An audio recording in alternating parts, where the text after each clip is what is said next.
Hello hello hello hello. अच्छा, अगर आप सबको याद हो, लास्ट क्लास में ना हमने पेज नंबर 215 पर कंपनीज एक्ट स्टार्ट करा था, तो आप सब भी पेज नंबर 215 पर आ जाओ। आगे आप सब चलो। अभी तक जितना पढ़ा हमने कंपनीज एक्ट पे, एक बारी उसे पढ़ते हैं और फिर कहानी को आगे बढ़ाएंगे। तो आप सब मेरे ख्याल से रेडी है। देखो, कंपनीज एक्ट स्टार्ट करने से पहले आपको कंपनी के बारे में थोड़ी सी बेसिक बातें पता होनी चाहिए, ठीक है। जैसे जनरली क्या होता है, हमारे यहाँ पर अगर हमारी दुकान है,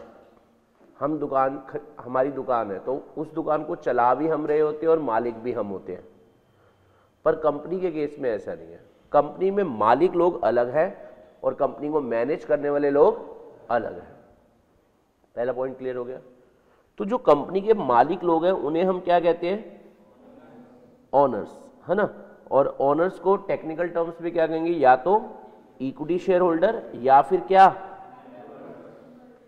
यानी जिसे आप इक्विटी शेयर होल्डर कहते हैं, कंपनी लॉ में उसे किस नाम से जाना जाता है? मेंबर। पहला पॉइंट क्लियर हुआ। अच्छा, जो कि अगर अगली बात मैं आपके साथ करूं तो कंपनी की मैनेजमेंट अलग होती है। कंपनी को मैनेज करने वाले लोगों को कहा जाता है क्या? बोर्ड ऑफ डायरेक्टर्स, या आप इसे किस नाम से भी जान सकते हैं? बोर्ड, या फिर क्या? डायरेक्टर्स, या फिर क्या? तो कंपनी लॉ जो है ना, जो कंपनी के ऊपर कानून लगता है, उसने ना कुछ चीजों के लिए पावर, मतलब कुछ चीजों के ऊपर डिसीजन लेने की पावर मालिकों को दे रखी है और कुछ चीजों की डिसीजन लेने की पावर मैनेजमेंट को, यानी बोर्ड ऑफ डायरेक्टर को दे रखी है। समझ आ रहा है आपको? तो देयरफॉर डिसीजन लेने के लिए इन्हें मीटिंग करनी पड़ती है। डिसीजंस लेने के लिए इन्हें क्या करनी पड़ती है? मीटिंग। तो मालिकों की मीटिंग को कहा जाता है जनरल मीटिंग। मालिकों की मीटिंग को क्या कहा जाता है? जबकि बोर्ड ऑफ डायरेक्टर्स की मीटिंग को board meeting. Board of directors की मीटिंग को क्या? Board meeting. क्या आपको दो बातें समझ आ गई? अच्छा, जो मालिकों की मीटिंग है वो फर्दर दो तरह की होती है। देखो, एक मीटिंग तो वो है जो हर साल होनी ही होनी है, उसको हम कहते हैं एनुअल जनरल मीटिंग, यानी एजीएम। यानी क्या आ गया अपना? एजीएम। और उसके अलावा जरूरत पड़ने पर जब मीटिंग करी जाती है तो उसको हम क्या कहते हैं? एक्स्ट्रा ऑर्डिनरी जनरल मीटिंग, यानी ईजीएम। समझ आ रहा है आपको? साल में एक बारी मीटिंग होनी ही होनी है। उसके अलावा अगर हमारे को जरूरत पड़ी है मीटिंग करने की तो वो सारी मीटिंग्स कौन सी होगी? ईजीएम। यहां तक का पॉइंट समझ आ गया? फिर मैंने आपको एक नंबर बताया था 470297। एक बार सारे बच्चे बोलेंगे क्या? इसका मतलब क्या है? 470 यानी 470 कंपनीज एक्ट में जो टोटल नंबर ऑफ सेक्शंस है वो कितने हैं? 470। ठीक है। उसके अलावा अगर मैं आपसे पूछूं टोटल नंबर ऑफ चैप्टर्स कितने हैं, यानी कितने मैटर्स पर कंपनी लॉ लिखा हुआ है, तो आपका जवाब क्या आएगा? 29। पॉइंट समझ आ गया? और लास्ट, शेड्यूल्स कितने हैं? 7। कंपनी सेक्ट पूरे के पूरे इंडिया पर लगता है। और कौन कौन सी ऑर्गेनाइजेशन पे लगता है? देखो, कंपनी सेक्ट कंपनी पे लगता है, बैंकिंग कंपनी पे लगता है, इंश्योरेंस कंपनी पे लगता है, इलेक्ट्रिसिटी कंपनी पे लगता है, या फिर कोई और बॉडी कॉर्पोरेट जिसको नोटिफाइड कर दिया किसने? सीजी ने। सीजी ने कहा इन पर भी लगेगा, तो कह रहे हैं, हमने कहा ठीक है, कंपनी सेक्ट का कानून उन पर भी लगा दो। और दो ऑर्गेनाइजेशन के मैंने आपको नाम भी बताए थे, एनएचएआई और एनएचएआई बोले तो national highway authority of India, और अगर मैं एफसीआई की बात पूछूं तो ठीक है। फिर मैंने आपको कंपनी की डेफिनेशन करवाई थी। कंपनी की डेफिनेशन कहां दे रखी है? सेक्शन 2 क्लॉज 20 में। बोलना पड़ेगा, कंपनी की डेफिनेशन कहां दे रखी है? Section 2 clause. तो उन्होंने क्या कहा? कह रहे company means company. Company means company. कह रहे कंपनी का मतलब कंपनी ही है, लेकिन कौन सी कंपनी? Which is incorporated. कहां पर? अंडर दिस एक्ट और अंडर एनी, यानी हम सिर्फ उसी को कंपनी मानेंगे जिस कंपनी ने अपनी रजिस्ट्रेशन करवाई है। कहां पर रजिस्ट्रेशन कराई है? या तो ये वाले कंपनीज एक्ट में, ये वाला मतलब कंपनीज एक्ट 2013, या जो इससे पहले वाले कंपनी लॉ थे उनमें जिन्होंने रजिस्ट्रेशन करवाई है। समझ आ रहा है? सिर्फ उन्हीं को ही बोलेंगे।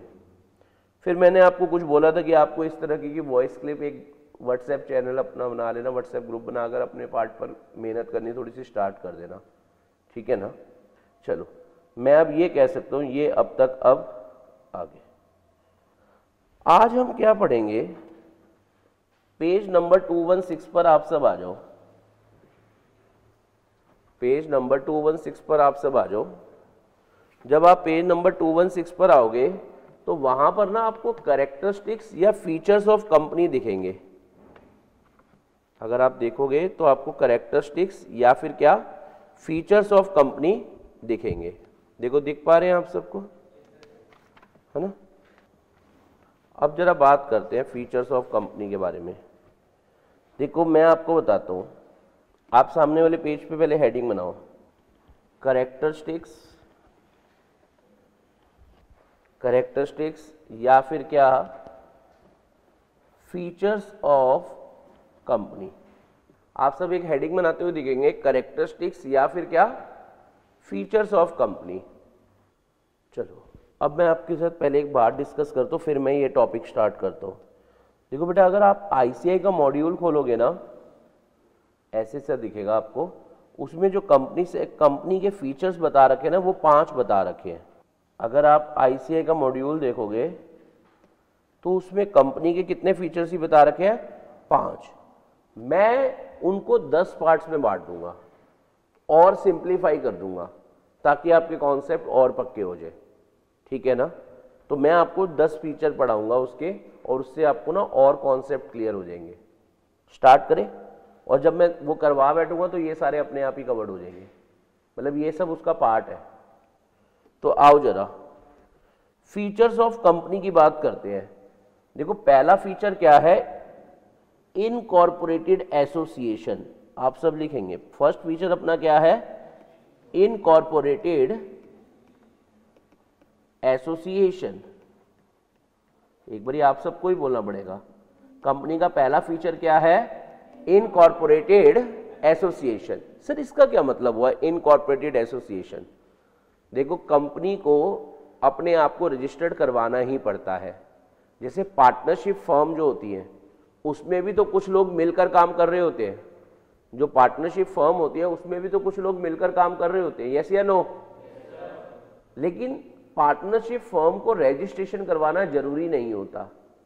लेकिन अगर आप कंपनी के रूप में काम करना चाहते हो तो आपको अपनी रजिस्ट्रेशन करवानी ही पड़ेगी अंडर कंपनीज एक्ट। पहला पॉइंट समझ आ रहा है? यानी आपको रजिस्ट्रेशन करवानी ही पड़ेगी, यानी फिर आप क्या होगे? Incorporated association. आप क्या होगे? इनकॉर्पोरेटेड। समझ आ रहा है? यानी कंपनी एक इनकॉर्पोरेटेड एसोसिएशन है। क्या बोल रहे हैं? A company is formed and registered. जो कंपनी होती है वो कैसे बनती है? जब वो रजिस्टर्ड होती है, ठीक है ना, by complying with the prescribed formalities prescribed under the act. कौन सा एक्ट? Companies act. जब आप कंपनीज एक्ट की सारी रिक्वायरमेंट्स को पूरा कर देते हो तो आपकी रजिस्ट्रेशन हो जाती है और कंपनी का जन्म हो जाता है। यस और नो? तो यानी कंपनी एक इनकॉर्पोरेटेड एसोसिएशन है। इसका क्या मतलब हुआ? कंपनी क्या होती है? फॉर्म्ड एंड रजिस्टर्ड होती है। कहां पर? Under the companies act. तो पहला फीचर आप सबको समझ आ चुका है, इनकॉर्पोरेटेड एसोसिएशन। सर कंपनी के टोटल कितने फीचर्स हैं हमने जो पढ़ने हैं? 10 में से फर्स्ट फीचर आपको समझ आ चुका है, और वो क्या है? Incorporated association.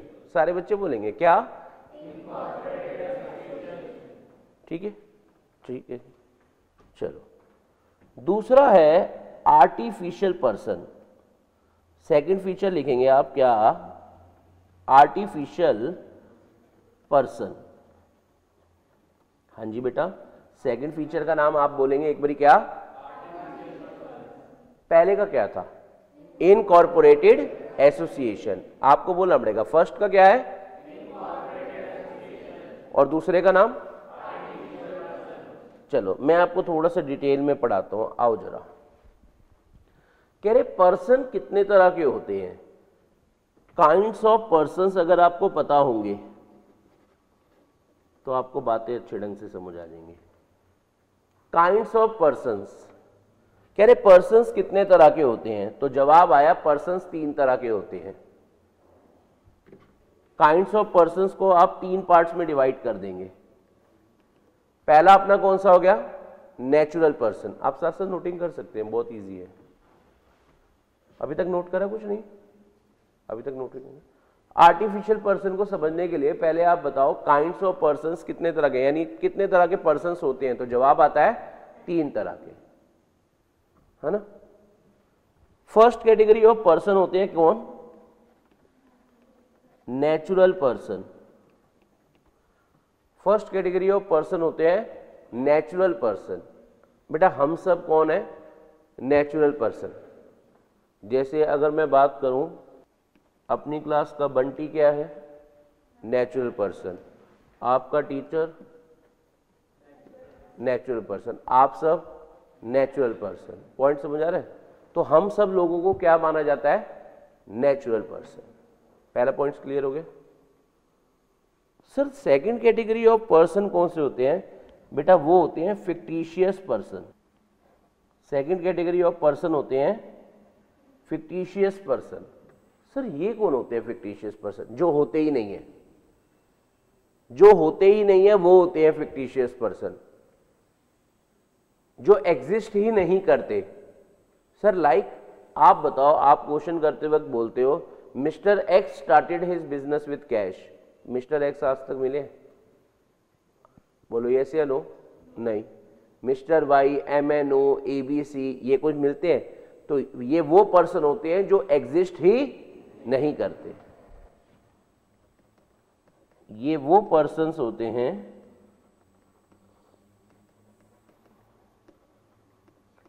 जो एग्जिस्ट ही नहीं करते। तो जो पर्सन एग्जिस्ट ही नहीं करते उन्हें हम क्या बोलते हैं, फिक्टिशियस पर्सन।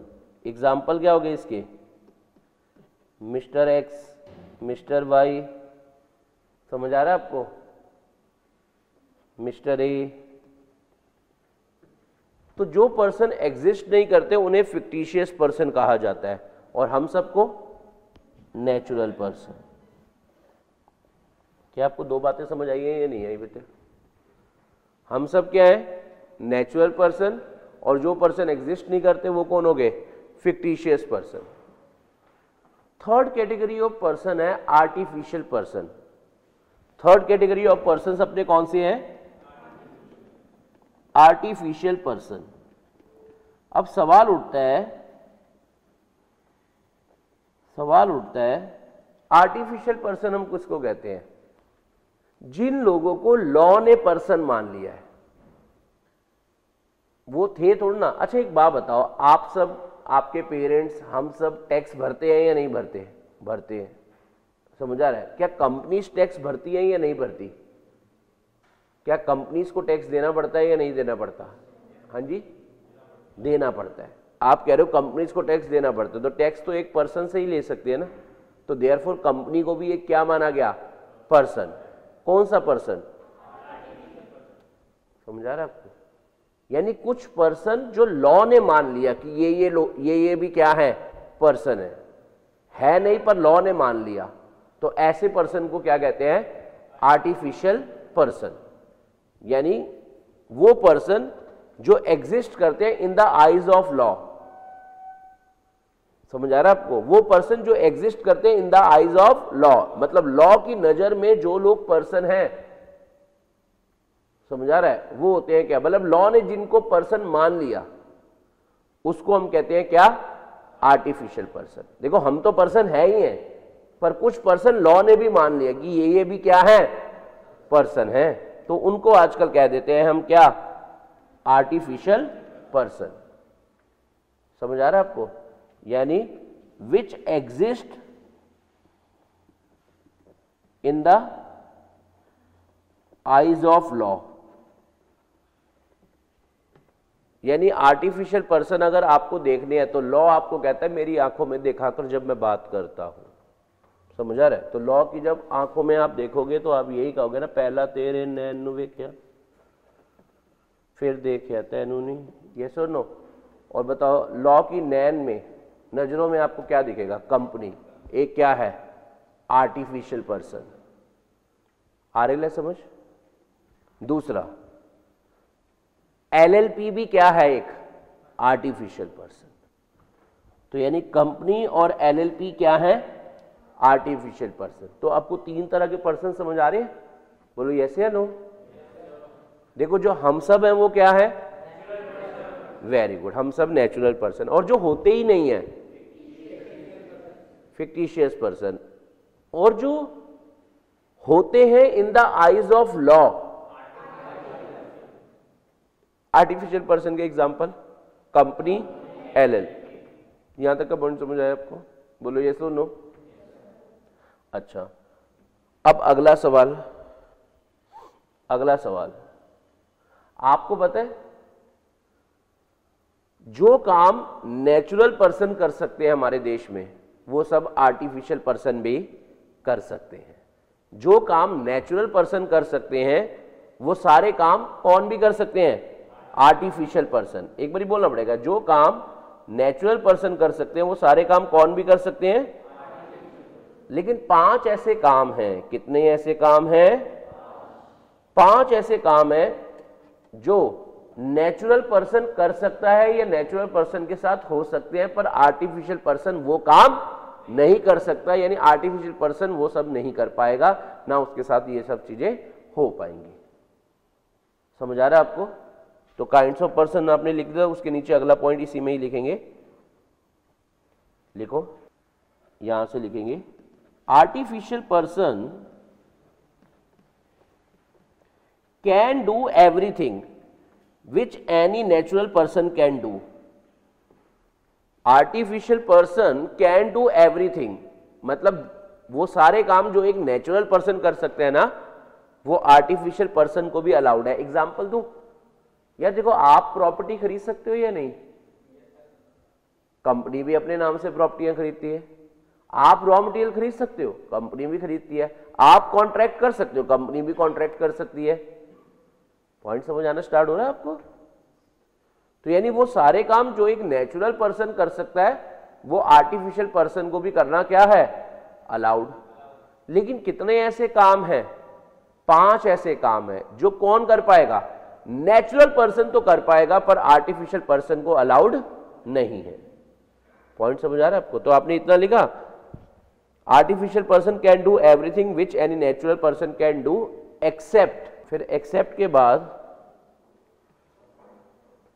पहला, एक्सेप्ट के बाद पहली चीज आप बताओ। देखो, कभी आप किसी नेचुरल पर्सन की शादी पर गए हैं? लेकिन क्या कभी किसी आर्टिफिशियल पर्सन की शादी पे गए हैं? किसी कंपनी की शादी पर गए हैं? आपने सुना यार रिलायंस की शादी हो रही है, क्या धूम धड़ाके से हो रही है। रिलायंस की थोड़ी ना हो रही है भाई। पॉइंट समझ आ रहा है आपको? तो यानी आर्टिफिशियल पर्सन की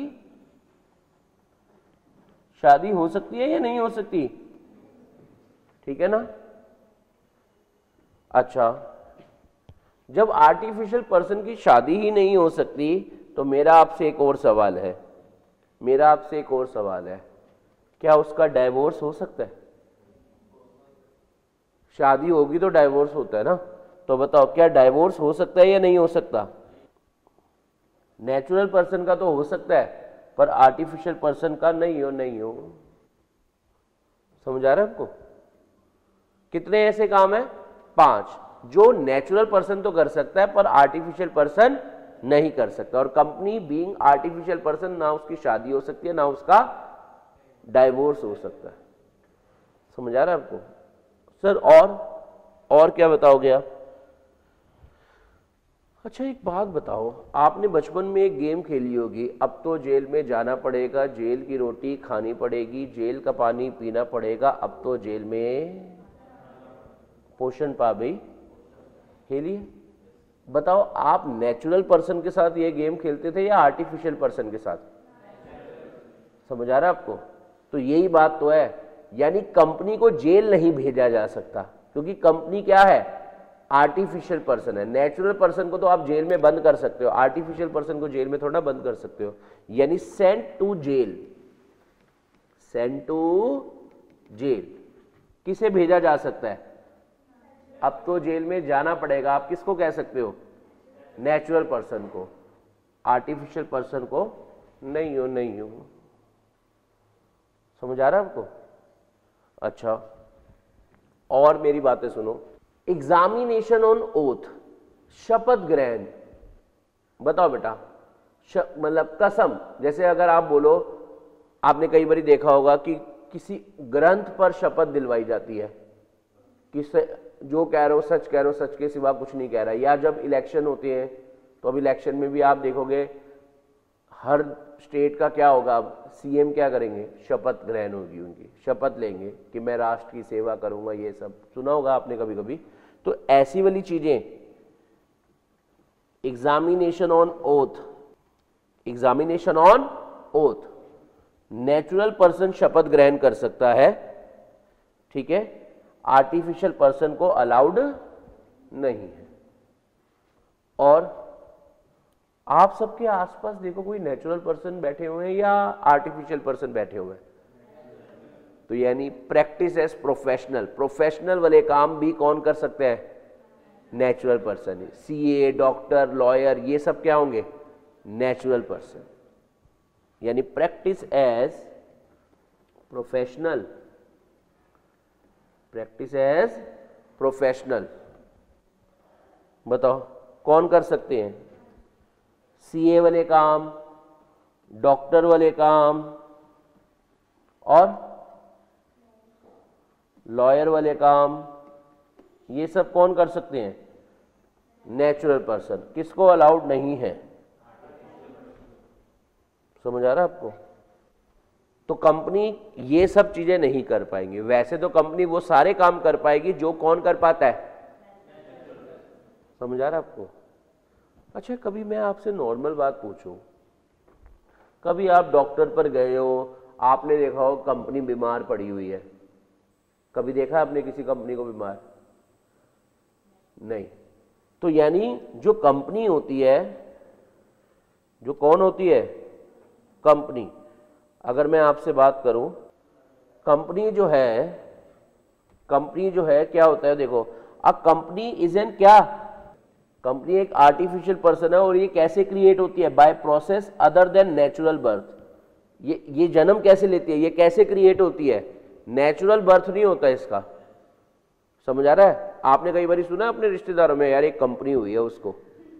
आप कहोगे क्या बातें कर रहे हो? आप ये कहोगे लड़का हुआ है या लड़की हुई है, कभी सुना है? हमारे घर तो आज कंपनी हुई है। नहीं, क्योंकि कंपनी जन्म नेचुरल तरीके से नहीं लेते। कंपनी की तो लीगल प्रोसेस को आप फॉलो करते हो, तो मतलब बेसिकली आप रजिस्ट्रेशन करवाते हो, तो फिर कंपनी बनती है। ठीक है ना? तो इट इज लीगल और judicial as it is created by law. ये एक लीगल पर्सन है क्योंकि इसको किसने बनाया है? लॉ ने। And it is a person since it is close with all the rights of क्या? इंडिविजुअल। समझ आ रहा है आपको? यस और नो? अच्छा जी, आगे अगर मैं आपसे बात करूं, अगला पॉइंट इसमें देखो क्या क्या लिखा है, लिखना जरा अगला पॉइंट अगली बुलेट बना के। A company can not fall ill, company ना तो बीमार हो सकती है ना कभी मरती है। कभी आप देख रहे हो कंपनी की क्रिया पे गए हैं, ना कंपनी बीमार होती है ना कंपनी मरती है, और ना ही कंपनी को आप क्या डिक्लेयर कर सकते हो? Insolvent. A company can not fall ill, die और बी डिक्लेयर्ड एज क्या? इंसॉल्वेंट। समझ आ रहा है? मतलब कंपनी बीमार नहीं पड़ती, ना मरती है, समझ आ रहा है आपको, और ना ही इंसॉल्वेंट डिक्लेयर होती है। पहला पॉइंट समझ आ गया आपको? पक्का? अच्छा, आगे। लेकिन एक बात कंफर्म है, company is not a fictitious person. Company क्या नहीं है? फिक्टिशियस पर्सन नहीं है, क्योंकि फिक्टिशियस पर्सन तो होते ही नहीं है। कंपनी क्या है? Artificial person. कंपनी एग्जिस्ट तो करती है लेकिन कहां पर? इन द, आवाज में दम नहीं, इन द, हाँ, कंपनी फिक्टिशियस पर्सन नहीं है, because company does exist but only in the eyes of law. Law आपको कहते हैं कि मेरी आंखों में देखा कर जब मैं बात करता हूं, किसके बारे में? कंपनी के बारे में। पॉइंट समझ आ रहे? तो लिखो जरा, company is not a fictitious person. Company कोई फिक्टिशियस पर्सन नहीं है। A company does exist but only in the eyes of law. Company exist करती है कहां पर? In the eyes of law. क्या आपको 2 पॉइंट समझ आए हैं या नहीं? कंपनी एक इनकॉर्पोरेटेड एसोसिएशन है क्योंकि कंपनी की रजिस्ट्रेशन करवानी पड़ती है। दूसरा, कंपनी एक कौन सा पर्सन है? आर्टिफिशियल पर्सन है, क्योंकि ये एग्जिस्ट तो करता है लेकिन कहां पर? In the eyes of law. समझ आ रहा है आपको? यस और नो? या आप ऐसा भी कह सकते हो, in other words, a company exist only in the contemplation. Contemplation होता है, बताओ, थॉट प्रोसेस, थिंकिंग, विचार। कंपनी एग्जिस्ट करती है लॉ के विचारों में। लॉ के विचार देखोगे, थॉट देखोगे, लॉ की थिंकिंग के हिसाब से कंपनी क्या करती है? एग्जिस्ट करती है। In other words, a company exist only in the contemplation of law. 2 feature Sprite है। स्प्राइट मतलब क्लियर है? पक्का? Very good. चले फिर अगला फीचर की ओर चले। थर्ड फीचर है separate legal entity. Third feature अपना क्या है? Separate legal entity. अच्छा देखो, मैं अब आपसे नॉर्मल बात पूछता हूं। ये कंपनी है और ये उसके मेंबर्स हैं। बोलो ना, ये कौन है उसके मेंबर्स? मतलब ऑनर, यानी इनके पास कंपनी के इक्विटी शेयर्स हैं। इनके पास कंपनी के क्या है? इक्विटी शेयर्स है। ठीक है, यहां तक का पॉइंट समझ आ रहा है आपको? तो अब मेरा आपसे एक सवाल है, क्या कंपनी और मेंबर सेम होते हैं या अलग अलग होते हैं? तो जवाब आता है अलग अलग होते हैं। हर कंपनी का अपना एक वखरा स्वैग है। हर कंपनी का अपना एक वखरा क्या है? स्वैग, अपनी एक अलग पहचान है। हर कंपनी की अपनी एक पॉइंट समझ आ रहा है? अच्छा एक बात बताओ, क्या रिलायंस और मुकेश अंबानी सेम है या अलग अलग? हाँ, तो यही तो कह रहा हूं, रिलायंस एक कंपनी है, रिलायंस एक आर्टिफिशियल पर्सन है, मुकेश अंबानी एक नेचुरल पर्सन है। तो वो दोनों सेम कैसे हो सकते हैं? तो यानी कंपनी और उसके मेंबर्स क्या है? ठीक है ना? तो यानी कंपनी और उसके मेंबर आपस में एक दूसरे को कहते हैं हम दोनों हैं और हम दोनों हैं। वेरी गुड, बहुत बढ़िया। हम दोनों हैं अलग अलग और हम दोनों हैं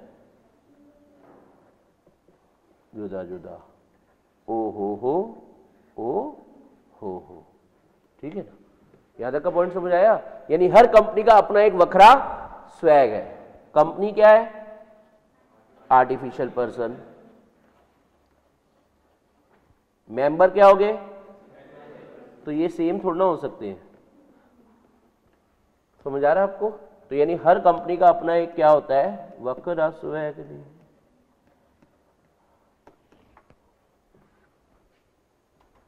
क्या तक का पॉइंट समझ आया आपको? कितने फीचर समझ आ गए आपको? 3। एक बारी आंट दो, कितने फीचर समझ आ गए? 3। पहला, कंपनी एक क्या है? Incorporated association. एक बार जयकारा आंट दो, कंपनी एक क्या है? मजा नहीं आया, दोबारा, कंपनी एक क्या है? ठीक है। दूसरा, तीसरा, कंपनी का अपना एक वखरा स्वैग है। कंपनी की एक अपनी अलग ही पहचान है। ठीक से? गुड, बहुत बढ़िया। पॉइंट नंबर 4, पॉइंट नंबर 4 जिसका नाम है परपेचुअल सक्सेशन। पॉइंट नंबर 4 यानी फोर्थ फीचर वो क्या है? Perpetual succession. फोर्थ फीचर हम स्टार्ट करने जा रहे हैं जिसका नाम है परपेचुअल सक्सेशन। एक बारी आप बोल कर देखो बेटा, फोर्थ फीचर का नाम क्या है? एक बारी फिर बोलो बेटा, क्या? इस पॉइंट को समझने से पहले आपको मेरे साथ दो शब्द समझने पड़ेंगे। एक शब्द होता है बेटा ट्रांसफर और एक शब्द होता है बेटा ट्रांसमिशन। एक शब्द होता है बेटा ट्रांसफर और एक शब्द अपना कौन सा होता है? ट्रांसमिशन। ये दो शब्द पहले आपको समझने पड़ेंगे, फिर आप क्या समझ पाओगे इस फीचर को, परपेचुअल सक्सेशन को। ठीक है, अच्छा चलो बात करते हैं। बेटा आपका नाम क्या है? नीतीश। ठीक है, अब मान लेते हैं बंटी के पास मान लेते हैं रिलायंस के शेयर्स थे। बंटी अपने ये शेयर्स नीतीश को बेच रहा है। समझ आ रहा है आपको? तो आप क्या कहोगे? बंटी ने अपने शेयर सेल कर दिए। किसको? नीतीश को। ये तो होगी लेमैन लैंग्वेज, मतलब एक आम इंसान बोलेगा यार बंटी ने अपने शेयर्स बेच दिए। किसको? नीतीश को। लेकिन लॉ मैन क्या बोलेंगे? लॉ की नॉलेज रखने वाले लोग क्या बोलेंगे कि बंटी ने अपने शेयर ट्रांसफर कर दिए। किसको? नीतीश को। तो जिसे आप बोलते हो मैंने अपने शेयर बेच दिए, लॉ में बोला जाता है मैंने अपने शेयर ट्रांसफर कर दिए। क्या आपको पहला शब्द समझ आया? पक्का? ठीक है। लेट सपोज ये मिस्टर एक्स है। ये मिस्टर कौन है? एक्स। बेटा ये निपट गए, मिस्टर एक्स निपट गए। तो बताओ बेटा मिस्टर एक्स के शेयर्स किसको दे दिए जाएंगे? X1 को। समझ आ रहा है आपको? यानी उनके लीगल रिप्रेजेंटेटिव को। तो ये बताओ बेटा इस सिचुएशन को कहेंगे कि मिस्टर एक्स के शेयर मिस्टर X1 को जब दिए जा रहे हैं तो इस चीज को कहेंगे क्या? ट्रांसमिशन। क्या कहेंगे? यानी जब आप अपनी इच्छा से शेयर्स किसी को दे रहे हैं तो ट्रांसफर, जब प्रभु की इच्छा से देने पड़ रहे हैं तो ट्रांसमिशन। क्या आपको समझ आया? यस और नो? अच्छा, ट्रांसमिशन के एक दो केस और भी डिस्कस कर लेते हैं, आपको और थोड़ा क्लैरिटी हो जाएगी। मान लेते हैं मिस्टर एक्स जो है वो ये कह रहे हैं दिल तो पागल है, और ये खुद भी पागल हो गया। ठीक है ना? मिस्टर एक्स क्या हो गया है? पागल। मिस्टर एक्स को देखकर सारे यही बोलते हैं ये मुंडे पागल ने सारे। ठीक है, अब बताओ तो मिस्टर एक्स के शेयर फिर भी किसको दे दिए जाएंगे? उसके लीगल रिप्रेजेंटेटिव को। पॉइंट समझ आ रहा है? तो यहां पर भी क्या हो रही है? ट्रांसमिशन। आ रही है समझ? लेट सपोज मिस्टर एक्स जो है वो इंसॉल्वेंट हो गए। यानी इंसॉल्वेंट मतलब उनका दिवाला निकल गया। बेसिकली कहने का मतलब कोर्ट ने इनको कह दिया कि ये लोगों के पैसे नहीं देते। ठीक है ना? जो भी इनके पास पैसे लेने आता है ये उनको पैसे देते ही नहीं है। उधार ले लेते हैं पर उधार देते नहीं है, क्योंकि इनके ऊपर लायबिलिटी है ज्यादा, एसेट है कम, और इनकी जिंदगी में कभी खुशी कभी गम, और तारा रम पम पम। है ना? तो बताओ मिस्टर एक्स को कोर्ट ने डिक्लेयर कर दिया, तो फिर मिस्टर एक्स के पास जो शेयर्स होंगे वो किसको दे दिए जाएंगे? कोर्ट से एक पर्सन जाता है, उसका नाम होता है बेटा ऑफिशियल असाइनी। आप इसे ऑफिशियल रिसीवर भी कह सकते हैं। तो इनके शेयर इनको दे दिए जाएंगे। यस और नो? तो जब आप अपने शेयर बेचते हो तो उसको कहते हैं ट्रांसफर, और अगर मेंबर की डेथ हो जाती है या मेंबर पागल हो जाता है या मेंबर इंसॉल्वेंट हो जाता है तो इनके शेयर्स क्या हो जाते हैं? ट्रांसमिट। यानी इनका क्या हो जाता है? ट्रांसमिशन। पॉइंट समझ आ रहा है आपको? यस और नो? है ना? तो यही बात अब आपको समझ आ जानी चाहिए। मैं आपसे नॉर्मल बात पूछता हूं, अभी 2-3 एग्जाम्पल जरा सुनते हैं। धीरू भाई अंबानी इस दुनिया में है या निपट गए? निपट गए। क्या कंपनियां बंद हो गई हैं? कंपनियां और रिलायंस वगैरह बंद हो गई हैं। चलो इस साल रतन टाटा जी की डेथ हुई है, आप बताओ सारी टाटा की कंपनियां बंद होगी क्या? क्योंकि एक रूल है, पुराना जाएगा तभी तो नया आएगा। समझ आ रहा है आपको? तो यानी कंपनी तो चलती रहती है, मेंबर में कम एंड गो, मेंबर में come and go, but company goes on for ever. Company चलती रहेगी क्योंकि कंपनी की थोड़ा डेथ हुई है, कंपनी तो एक आर्टिफिशियल पर्सन है। समझ आ रहा है आपको? मेंबर आएंगे भी और जाएंगे भी। एक बात बताओ, बंटी के पास रिलायंस के शेयर थे, बंटी ने अपने शेयर्स रिलायंस के बेच दिए, ट्रांसफर कर दिए किसको? नीतीश को। पॉइंट समझ आ रहा है आपको? तो क्या रिलायंस बंद हो जाएगी कि बंटी छोड़कर चला गया? तो अब रिलायंस किसके नाम, किसके मेंबरशिप में चलेगी? नीतीश के। समझ आ रहा है आपको? तो स्टॉक एक्सचेंज पे हर एक सेकंड में, हर एक मिनट में इतने शेयर्स इधर से उधर होते हैं, मालिकपंथी चेंज होती है, मेंबर्स क्या होते रहते हैं? चेंज होते रहते हैं।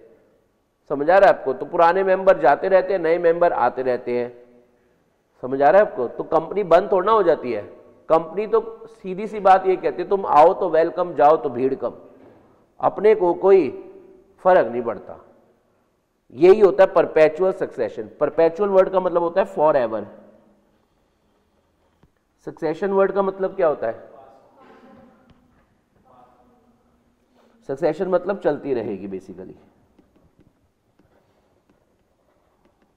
कंपनी फॉर एवर चलती रहेगी जब तक आप उसे बंद नहीं करोगे।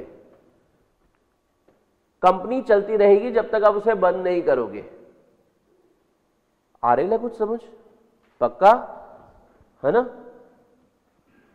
तो यही बात लिखो जरा, यही बात लिखो जरा,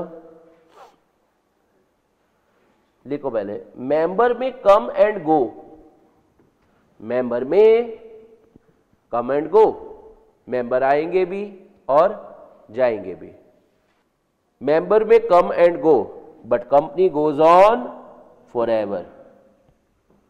मेंबर आएंगे भी, मेंबर जाएंगे भी, मेंबर आएंगे भी, मेंबर जाएंगे भी, पर कंपनी कह रही है अपने को कोई फर्क नहीं पड़ता।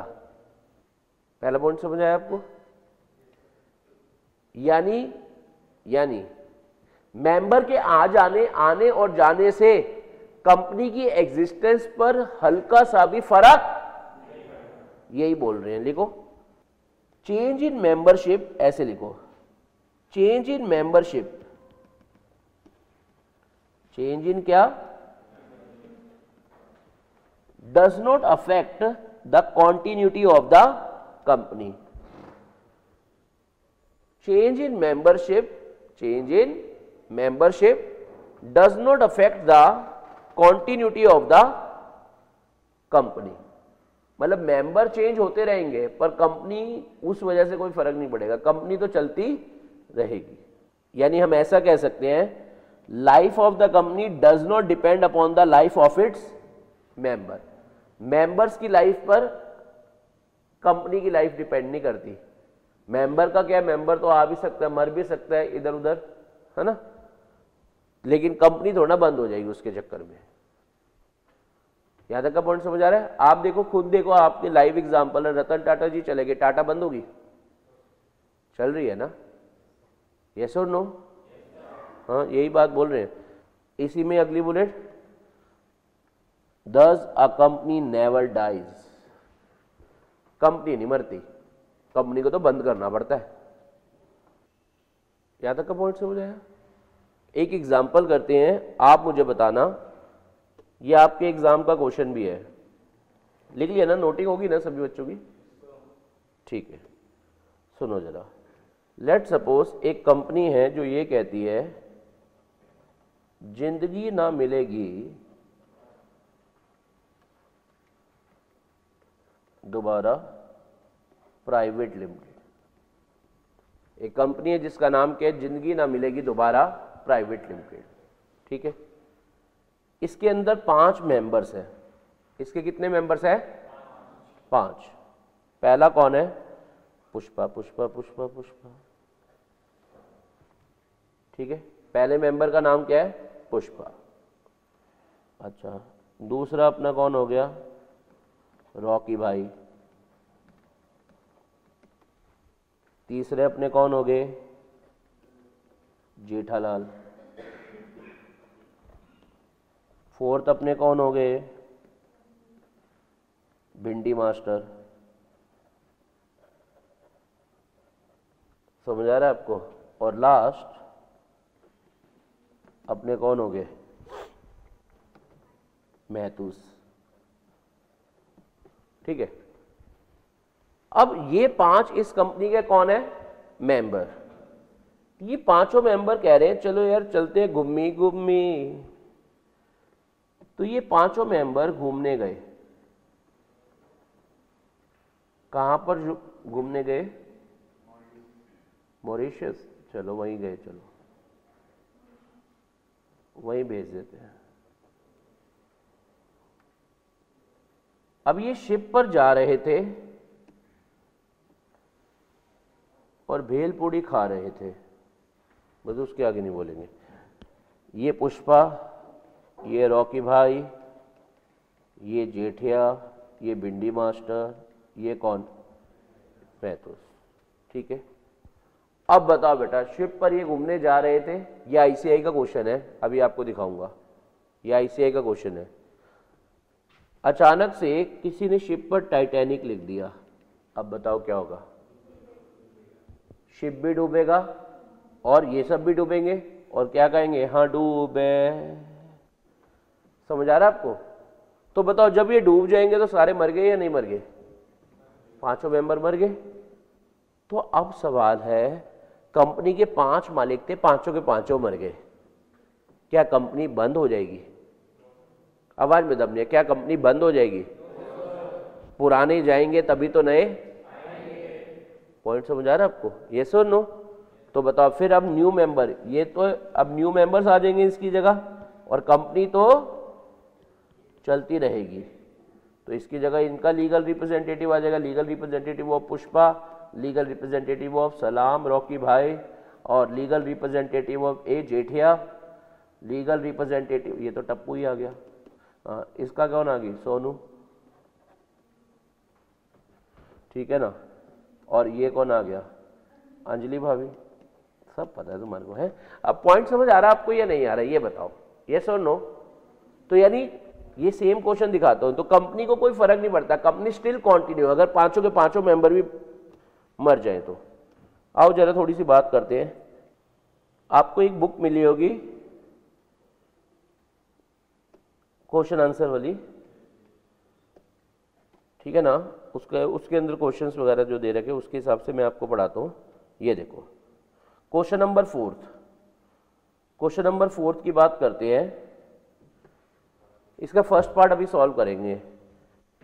इन द फ्लावर समझे क्या? वही, in the flower fence private limited there are only कितने members? All of them go in a boat on a pleasure trip into an open sea. समझ आ रहा है? क्योंकि जिंदगी ना मिलेगी दोबारा।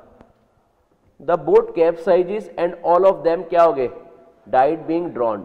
पानी में डूबने की वजह से पांचों के पांचों निपट गए। ठीक है ना? यानी है से था हो गए। Explain with reference to the provisions. बेटा लास्ट क्लास में भी बात हुई थी, प्रोविजंस मतलब लॉ में लिखी गई बातें। एक बार आड़ दो, प्रोविजंस मतलब कह रहे हैं आपको लॉ में लिखी गई बातें। कौन से लॉ में? कंपनीज एक्ट में लिखी गई बातों के हिसाब से बताना है। क्या बताना है? इस flower fence private limited no longer in existence, क्या वो बंद हो जाएगी? अब क्या कहोगे आप? वो बंद, क्योंकि उसका अपना एक वखरा स्वैग होता है, मेंबर के आने और जाने से अपने को कोई फर्क नहीं पड़ता। ये देखो, a company on incorporation becomes क्या? जैसी कंपनी इनकॉर्पोरेट होती है यानी रजिस्टर्ड होती है, उसका अपना एक वखरा स्वैग हो जाता है। और कंपनी एक क्या होती है? Artificial legal person. और उसका क्या होती है? एक perpetual succession, which means even if all the members of the company die, the company still continue to exist. It has permanent existence. The existence of a company is independent of the life of its member. member की life, company की life member की life पे depend नहीं होती. कंपनी का अपनी क्या होती है? Perpetual succession. तो इन दिस प्रॉब्लम, ये जो क्वेश्चन है, the company will continue as a legal entity और company's existence is no way affected by the death of all its member. तो एक बार ये ऐसे क्वेश्चन आया, समझ आ रहा है आपको? अच्छा, फिर एक बार ये शिप की जगह, बोट की जगह किस पे जा रहे थे? मैं आपको बताता हूं, प्लेन पर जा रहे थे. फिर एक क्वेश्चन आ गया बाय रोड जा रहे थे. तो ये सेम टाइप के क्वेश्चन आते रहते हैं. ये देखो, एबीसी प्राइवेट लिमिटेड यानी आत्माराम भिड़े और चालू पांडे, चालू जी पांडे जी, ये तीनों की मतलब इज अ प्राइवेट कंपनी और इसके अंदर कितने मेंबर्स हैं? 5. And all of the members of the company were going by car to Mumbai in relation to some business and accident took place and all of them died. Answer with reason under the Companies Act whether existence of company has also comes to an end. क्या company बंद हो जाएगी? Company तो चलती रहेगी. समझ आ रहा है आपको? क्योंकि कंपनी का अपना एक वखरा स्वैग होता है, कंपनी एक आर्टिफिशियल पर्सन होती है और कंपनी की लाइफ उसके मेंबर्स की लाइफ पर डिपेंड नहीं होती. पुराने जाएंगे तभी तो नए.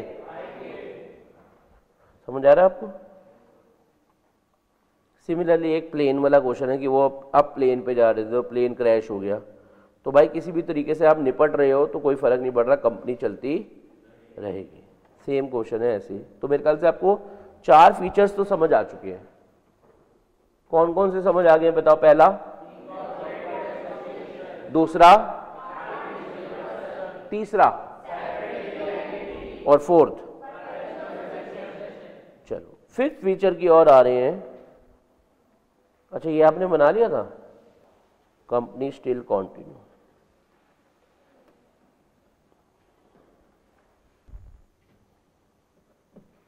All members died. चलो, अब हम पढ़ेंगे इसका 5th फीचर. 5th फीचर क्या है? Limited liability.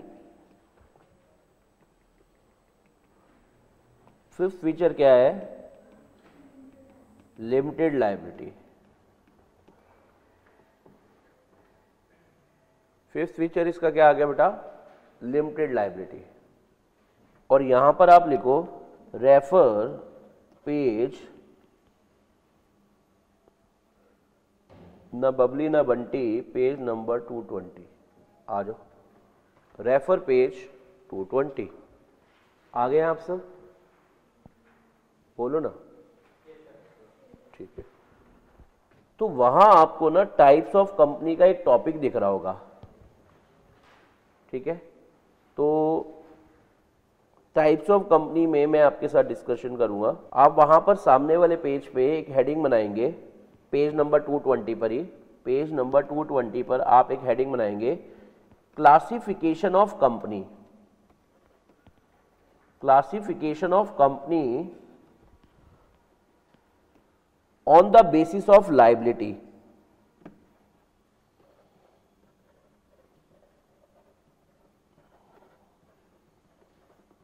Classification of company on the basis of liability.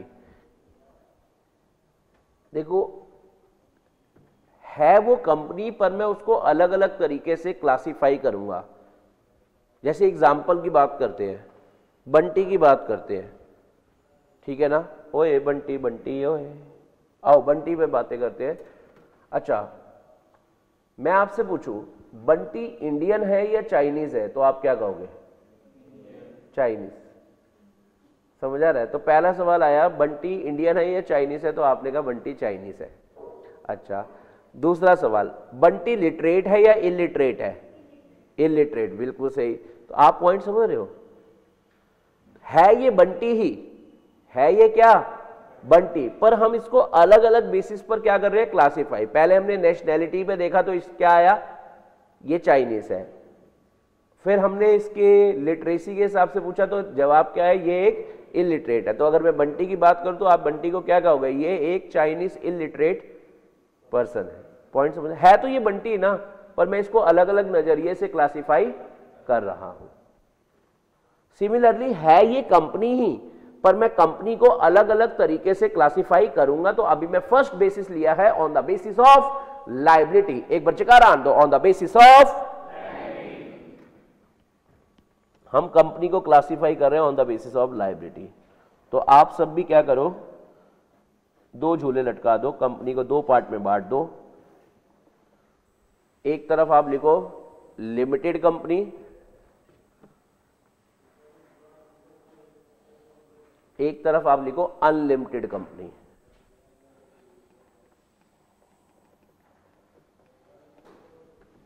एक तरफ आप लिखो लिमिटेड कंपनी और एक तरफ आप क्या लिखोगे, अनलिमिटेड कंपनी। चलो पहले लिमिटेड कंपनी के बारे में बात करते हैं। लिमिटेड कंपनी का मतलब क्या होता है बताओ? लिमिटेड कंपनी का मतलब ये होता है ऐसी कंपनी जहां पर कंपनी के मालिकों की लायबिलिटी लिमिटेड होगी। जैसे आपने पार्टनरशिप में सुना था, आपने पार्टनरशिप में सुना था कि पार्टनर्स की लायबिलिटी अनलिमिटेड होती है, यानी पार्टनरशिप की लायबिलिटी पे करने के लिए पार्टनर को अपना घर भी बेचना पड़ सकता है और बेचकर पैसे फर्म को देने पड़ेंगे ताकि फर्म अपनी लायबिलिटी पे करे। कंपनी में ऐसा नहीं होता। कंपनी में मालिकों की लायबिलिटी पर एक लिमिट होती है, भैया तुम्हें इतने ही देने, इससे ज्यादा देने की जरूरत नहीं है। समझ आ रहा है आपको? तो ऐसी कंपनी को कहते हैं लिमिटेड कंपनी। जयकारा आड़ दो, क्या कहते हैं हम? आवाज में दम नहीं है, दोबारा पॉइंट समझ रहे हैं आप? Limited company. तो लिमिटेड कंपनी में कंपनी की लायबिलिटी तो अनलिमिटेड होती है,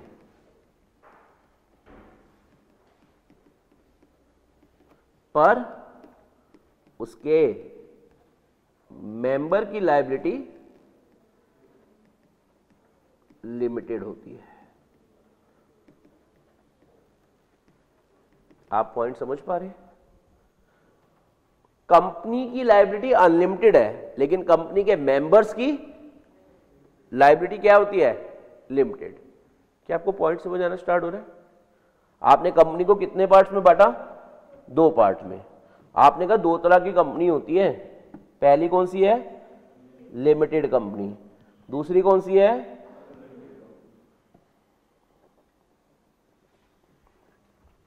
और लिमिटेड कंपनी का मतलब ये नहीं है कि कंपनी की लायबिलिटी लिमिटेड है, नहीं, कंपनी के मालिकों की लायबिलिटी लिमिटेड है। अब लिमिटेड कंपनी भी फर्दर दो तरह की होती है। लिमिटेड कंपनी भी फर्दर दो तरह की होती है, यानी ये जो लिमिटेड कंपनी है ये भी दो तरह की होती है। फर्स्ट कैटेगरी है limited by shares. First category अपनी क्या है? Limited by shares. एक बार जयकारा आड़ दो। फर्स्ट कैटेगरी अपनी क्या है? मजा नहीं आ रहा। फर्स्ट कैटेगरी अपनी क्या है? और सेकंड कैटेगरी है limited by guarantee.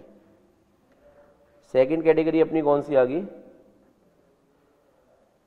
Company limited bye, hello, company limited by guarantee.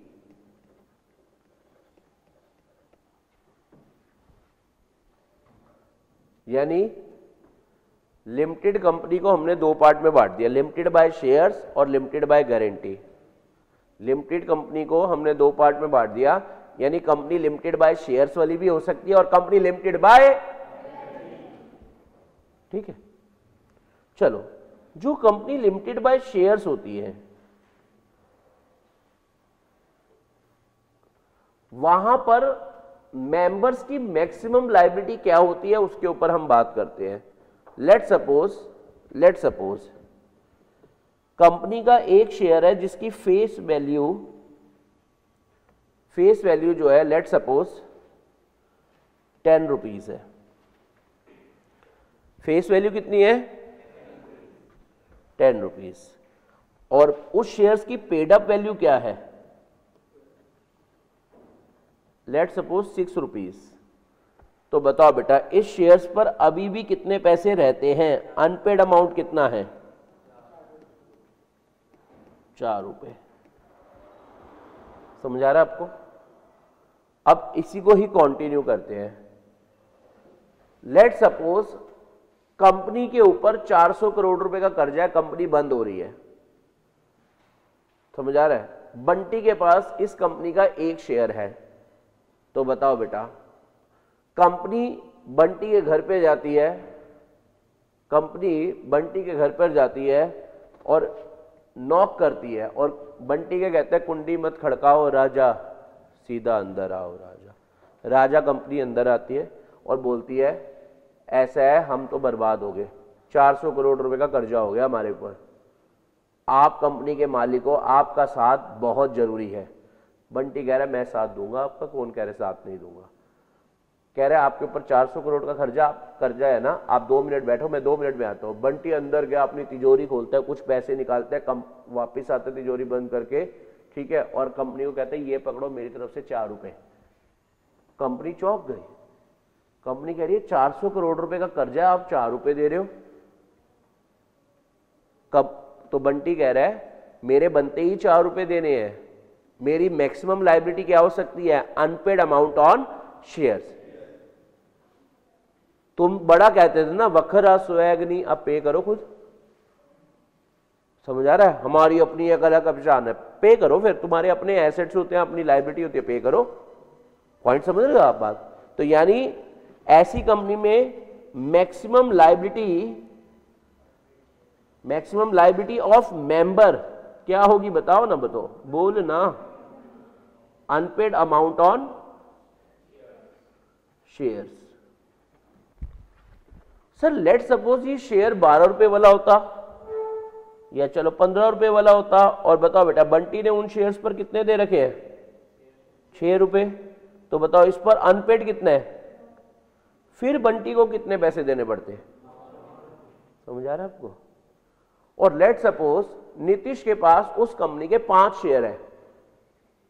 Nitish के पास उस कंपनी के 5 शेयर्स हैं। कंपनी ने नीतीश का दरवाजा भी खटखटाया और नीतीश ने भी यही कहा कुंडी मत खड़काओ राजा, सीधा अंदर आओ राजा। अब बताओ बेटा, कंपनी ने बताया 400 करोड़ का कर्जा हो गया है, नीतीश साथ दो हमारा। तो नीतीश कह रहा है जरूर साथ देंगे। नीतीश कह रहा है 2 मिनट रुको, कंपनी सोच रही है कि चलो बहुत सारे पैसे लेकर आएगा। बताओ नीतीश के पास 5 शेयर्स हैं, तो नीतीश कितने पैसे तिजोरी से निकाल कर आया? 4 रुपीज के हिसाब से, जो अनपेड रहे तो 20 रुपीज, और अगर 9 मान लेते हैं तो 45 रुपीज, कि ये पकड़ो मेरी तरफ से तो यही हो पाएगा, क्योंकि मेरे को इससे ज्यादा देने ही नहीं होते। समझ आ रहा है आपको? पक्का वाला? Very good. तो कंपनी लिमिटेड बाय शेयर्स के बारे में जो बातें बता रखी है वो कहां बता रखी है? सेक्शन 2 क्लॉज 22 में। कंपनी लिमिटेड बाय शेयर्स के बारे में जो बातें बता रखी है वो कहां बता रखी है? सेक्शन 2 क्लॉज 22 में। क्या कुछ समझ आ रहा है आपको? पक्का वाला? हाँ जी, यस या नो? अच्छा, एक होती है कंपनी लिमिटेड बाय गारंटी। देखो होता क्या है, कंपनी लिमिटेड बाय गारंटी क्या होती है? लेट सपोज एक कंपनी है जिसमें बंटी जो है मेंबर बनना चाहता है, तो कंपनी कह रही है हम तुम्हें अपनी कंपनी का मेंबर एक शर्त पर बनाएंगे। कह रहे क्या शर्त? कि अगर तुम हमें लिखत में देते हो, अंडर अ कॉन्ट्रैक्ट, एक बात लिखत में देते हो। क्या बात लिखत में देते हो? कि जिस दिन कंपनी बंद होगी, जिस दिन कंपनी, आप इतना अमाउंट हमें पे करोगे, क्योंकि उस वक्त पर हमें लोगों के पैसे देने होंगे, हमें पैसों की जरूरत होगी, ठीक है ना? तो तुम एक वादा करो कि मैं एक इतना पर्टिकुलर अमाउंट उस समय पर आपके एसेट में कंट्रीब्यूट करूंगा। जब आप एसेट इकट्ठे कर रहे होगे पेमेंट करने के लिए, कैश इकट्ठा कर रहे होगे, तो उसमें मैं इतने पैसे डालूंगा। अगर किसी कंपनी में ऐसा है तो ऐसी कंपनी को कहते हैं company limited by guarantee. Sir ऐसा कहां पर लिखा होता है कि कंपनी लिमिटेड बाय गारंटी है या कंपनी लिमिटेड बाय शेयर है? कंपनी का एक डॉक्यूमेंट होता है मेमोरेंडम ऑफ एसोसिएशन।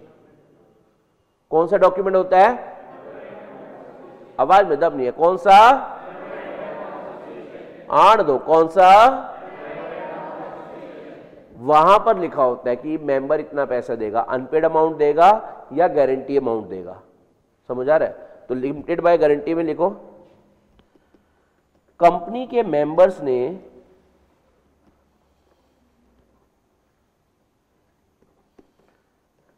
कंपनी में मेंबर बनते वक्त कंपनी को एक अंडरटेकिंग यानी गारंटी दी है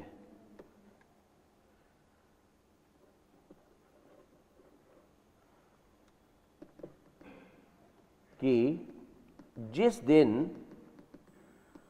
कंपनी वाउंड अप होगी उस दिन मैं कंपनी के एसेट्स में एक पर्टिकुलर अमाउंट कंट्रीब्यूट करूंगा। ऐसी कंपनी को आजकल कहते हैं कंपनी लिमिटेड बाय गारंटी। ऐसी कंपनी को आजकल की कहते हैं कंपनी लिमिटेड बाय गारंटी। जब भी आप कंपनी में मेंबरशिप ले रहे हो यानी कंपनी के मालिक बन रहे हो तो आप एक बात लिखत में दे रहे हो, क्या बात, कि जिस दिन कंपनी क्या होगी बंद, मैं आपको इतने पैसे दूंगा। समझ आ रहा है? क्योंकि उस वक्त पर कंपनी क्या कहती है पैसे को देखकर कि मुझे तेरी जरूरत है, तो भैया फिर तू पे करियो, मालिक उस समय साथ दियो। समझ आ रहा है आपको? तो ऐसी कंपनी को कहते हैं company limited by guarantee. Section 2 clause 21, section 2 clause, ठीक है ना। अब ये भी फर्दर दो तरह की होती है। कंपनी लिमिटेड बाय गारंटी भी फर्दर दो तरह की होती है। कंपनी लिमिटेड बाय गारंटी भी फर्दर कितने तरह की होती है? दो तरह की, नॉट हैविंग शेयर कैपिटल और having share capital. Not having share capital और दूसरी तरफ हैविंग शेयर कैपिटल।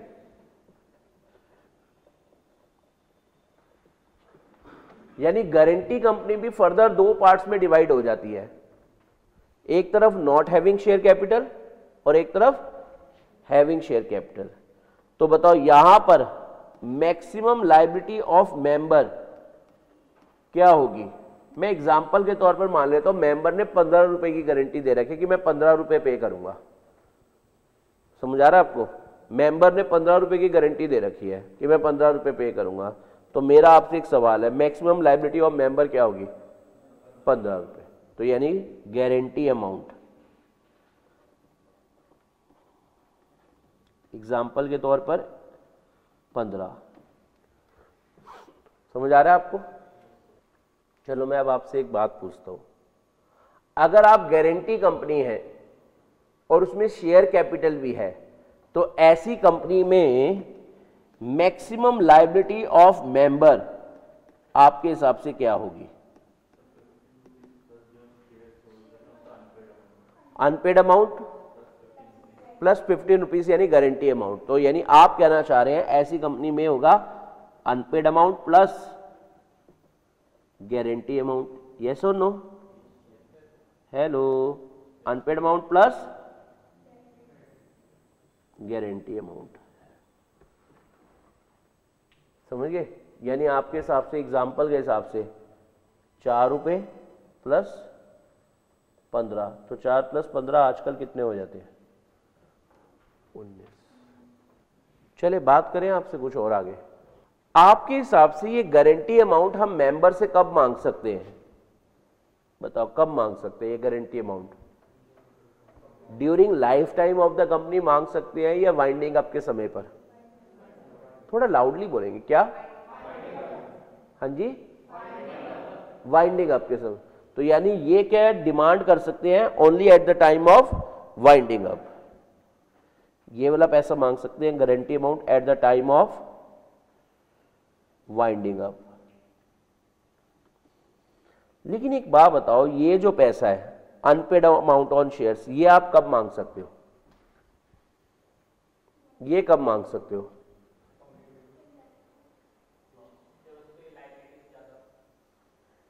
और चलो मैं अब आपको बताता हूं, एनी टाइम, यानी ये पैसा आप during life time of the company भी मांग सकते हो, ये पैसा आप during life time of the company में भी मांग सकते हो, और eight the time of winding up में भी मांग सकते हो। यानी ये पैसा आप कभी भी मांग सकते हो मालिकों से। समझ आ रहा है आपको? यस और नो? चले फिर भाई आपसे एक सवाल पूछूं। हेलो, चले। अब ये 19 रुपीज कब मांग पाएंगे, ये बताना। 90 रुपीज, 19 रुपीज कब मांग पाएंगे आप बताओ, सोचो। देखो आपने बोला गारंटी अमाउंट वाइंडिंग अप में मांग पाएंगे, और जो अनपेड अमाउंट ऑन शेयर्स है वो कभी भी मांग सकते हैं, कंपनी जब चल रही है तब भी और कंपनी जब बंद हो रही है तब भी। ये कब मांग पाएंगे?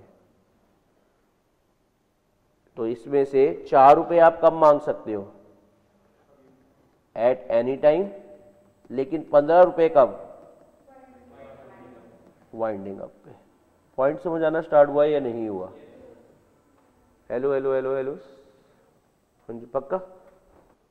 चले आगे और बातें करें आपके साथ। आओ जी। Company limited by shares, in case company limited by shares the liability of the member is limited by the memorandum of the company. यानी यहां पर लायबिलिटी ऑफ द मेंबर क्या होगी? Is limited to unpaid value of the shares held by them.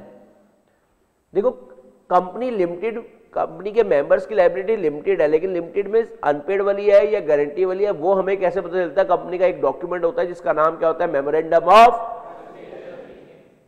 तो कह रहे हैं अगर मेमोरेंडम ऑफ एसोसिएशन में ये लिखा हुआ है कि मेंबर्स की लायबिलिटी लिमिटेड है, और कितनी लिमिटेड है? To the extent of unpaid value of the shares. तो बताओ ऐसी कंपनी को हम क्या कहेंगे? Company limited by shares. Example, if a person holding equity share of ₹10 on which he has paid 8 rupees, बताओ एक शेयर है जिसकी वैल्यू 10 रुपए है, उसमें से 8 रुपए आप दे चुके हो, तो his liability will be कितनी? 2 rupees. And company cannot demand more than 2 when the shares are issued at par. लेकिन if the shareholder has paid full value of his share, अगर बताओ 10 रुपए पे वो 10 रुपए दे चुका है, अब उसकी कोई लायबिलिटी है या नहीं है? Then he is not liable to pay any further amount. Here the liability of the member is limited. ऐसी कंपनी में मेंबर की लायबिलिटी क्या होती है? Limited. But the liability of company is never limited. Member की तो liability limited है, पर कंपनी की लायबिलिटी अनलिमिटेड होती है। ठीक है ना? और ये पैसा कब मांगा जा सकता है? The liability of the member can be enforced at any time during the existence of the company और also during the winding up of the company. क्या आपको फर्स्ट पॉइंट स्प्राइट हुआ या नहीं हुआ? हेलो, यस और नो? दूसरी वाली गली में कौन है? कंपनी लिमिटेड बाय कौन सी आंटी? हाँ, कंपनी लिमिटेड बाय गारंटी की अगर मैं बात करूं, सेक्शन कौन सा है इसका? 2 क्लॉज 8(2) सेक्शन 2 क्लॉज। कह रहे in this kind of company member is liable to pay amount of guarantee he has given at the time of becoming the member of the company. इस केस में उसको कितना पैसा देना होता है? जो उसने गारंटी बोली है जिस समय वो कंपनी का मेंबर बन रहा था। और company limited by guarantee can be further classified as under, मतलब जो लिमिटेड बाय गारंटी वाली कंपनी होती है वो दो तरह की होती है। Company limited by guarantee having share capital और company limited by guarantee not having share capital. समझ आ रहा है? तो जो नॉट है guarantee company not having share capital होती है, in this kind of company the liability of the member is limited to the amount of guarantee given by him. समझ आ रहा है आपको? एंड द लायबिलिटी, और ये पैसा उससे कब मांगा जा सकता है? Can be enforced only eight the time of winding up, और ये पैसा उससे वाइंडिंग अप के समय पर ही मांगा जा सकता है। लेकिन अगर आपकी कौन सी कंपनी है, guarantee company having share capital, तो यहां पर लायबिलिटी ऑफ द मेंबर क्या होगी, 2, मेंबर की लायबिलिटी क्या होगी, guarantee amount plus unpaid amount. और बताओ बेटा, member can be depended to pay call money at any time but he can ask to pay guarantee amount during one. क्या आपको पॉइंट समझ आ गया या नहीं आया? यस और नो? आवाज में दम नहीं है, यस या नो? ठीक है ना, चलो अच्छा आगे बात करते हैं, दूसरी वाली तरफ चलना। दूसरी तरह की कंपनी होती है अनलिमिटेड कंपनी। अनलिमिटेड कंपनी का सेक्शन है 2 क्लॉज 92। अनलिमिटेड कंपनी का सेक्शन है 2 क्लॉज 92। एक बार जयकारा आण दो, क्या है? आवाज में दम नहीं है बेटा, सेक्शन समझ रहे हैं आप सब?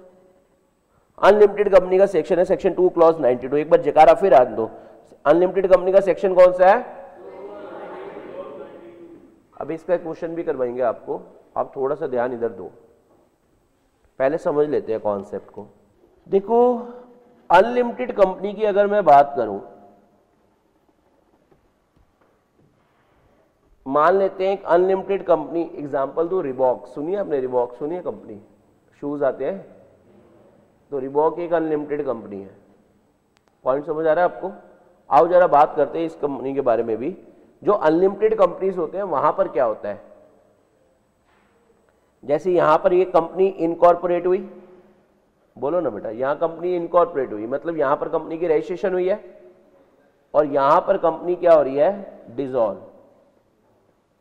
बंद हो रही है। ठीक है, तो ये तो वही वाली हो गया ना, एक इंसान ने जन्म लिया और फिर वो मर गया। तो बताओ इस पीरियड को आप क्या कहोगे, लाइफ टाइम ऑफ कंपनी, यानी ये जो अंतराल है, ये टाइम पीरियड क्या हो गया बताओ, ये यहां कंपनी बनी, यहां बंद होगी, यहां कंपनी बनी और यहां क्या होगी, तो ये क्या है, लाइफ टाइम ऑफ कंपनी। बोलो यस या नो? तो अब जरा सुनना, अगर आपने किसी अनलिमिटेड कंपनी का शेयर खरीद लिया, अगर आपने,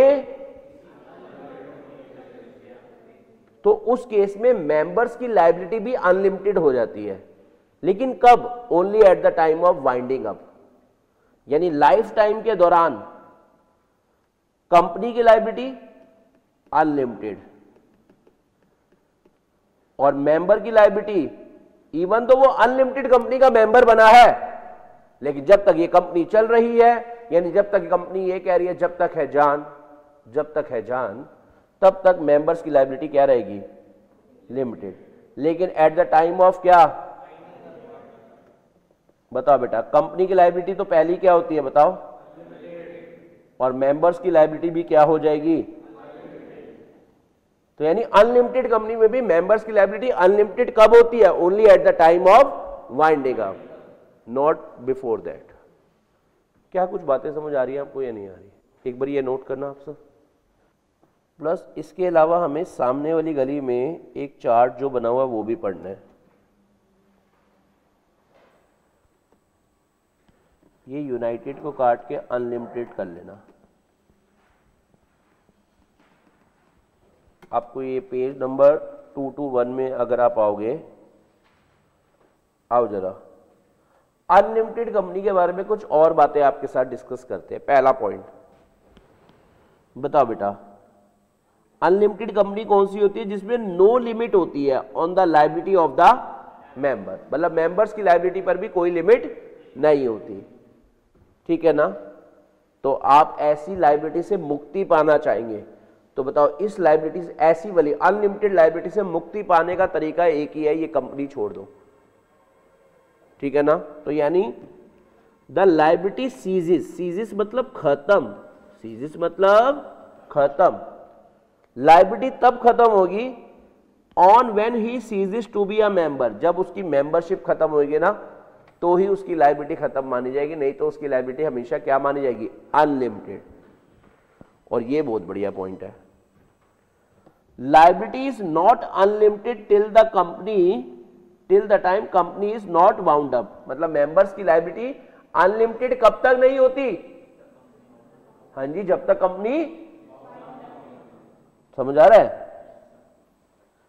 यानी members can be called to contribute only in the event of winding up. वहां पर उनको कहा जाता भैया पे करो यार, जितना भी कर जाए, तुम अपने घर बार बेचो, कुछ भी करो, तुम्हें पे करना है। समझ आ रहा है आपको?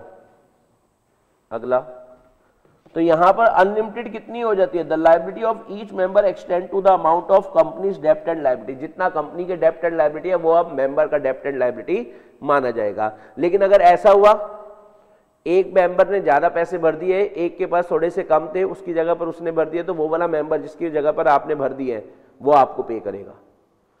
However he can claim contribution from other member. अगर आप किसी के पैसे भर देते हो तो जो आपने पैसे भरे हैं वो आप दूसरे मेंबर से क्या कर सकते हो?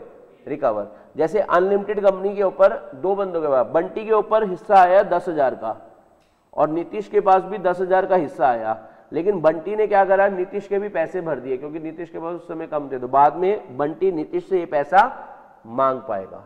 यानी he can claim contribution from other member. क्या आपको पॉइंट समझ आया या नहीं आया? हेलो, यस और नो? अच्छा, एक लाइन और लिखना सामने वाली में। चलो एक क्वेश्चन ही करा देते हैं। मैं क्वेश्चन बताता हूं आपको, बढ़िया क्वेश्चन करते हैं। ये आ जाओ, क्वेश्चन नंबर 15 आप यहां लिख दो।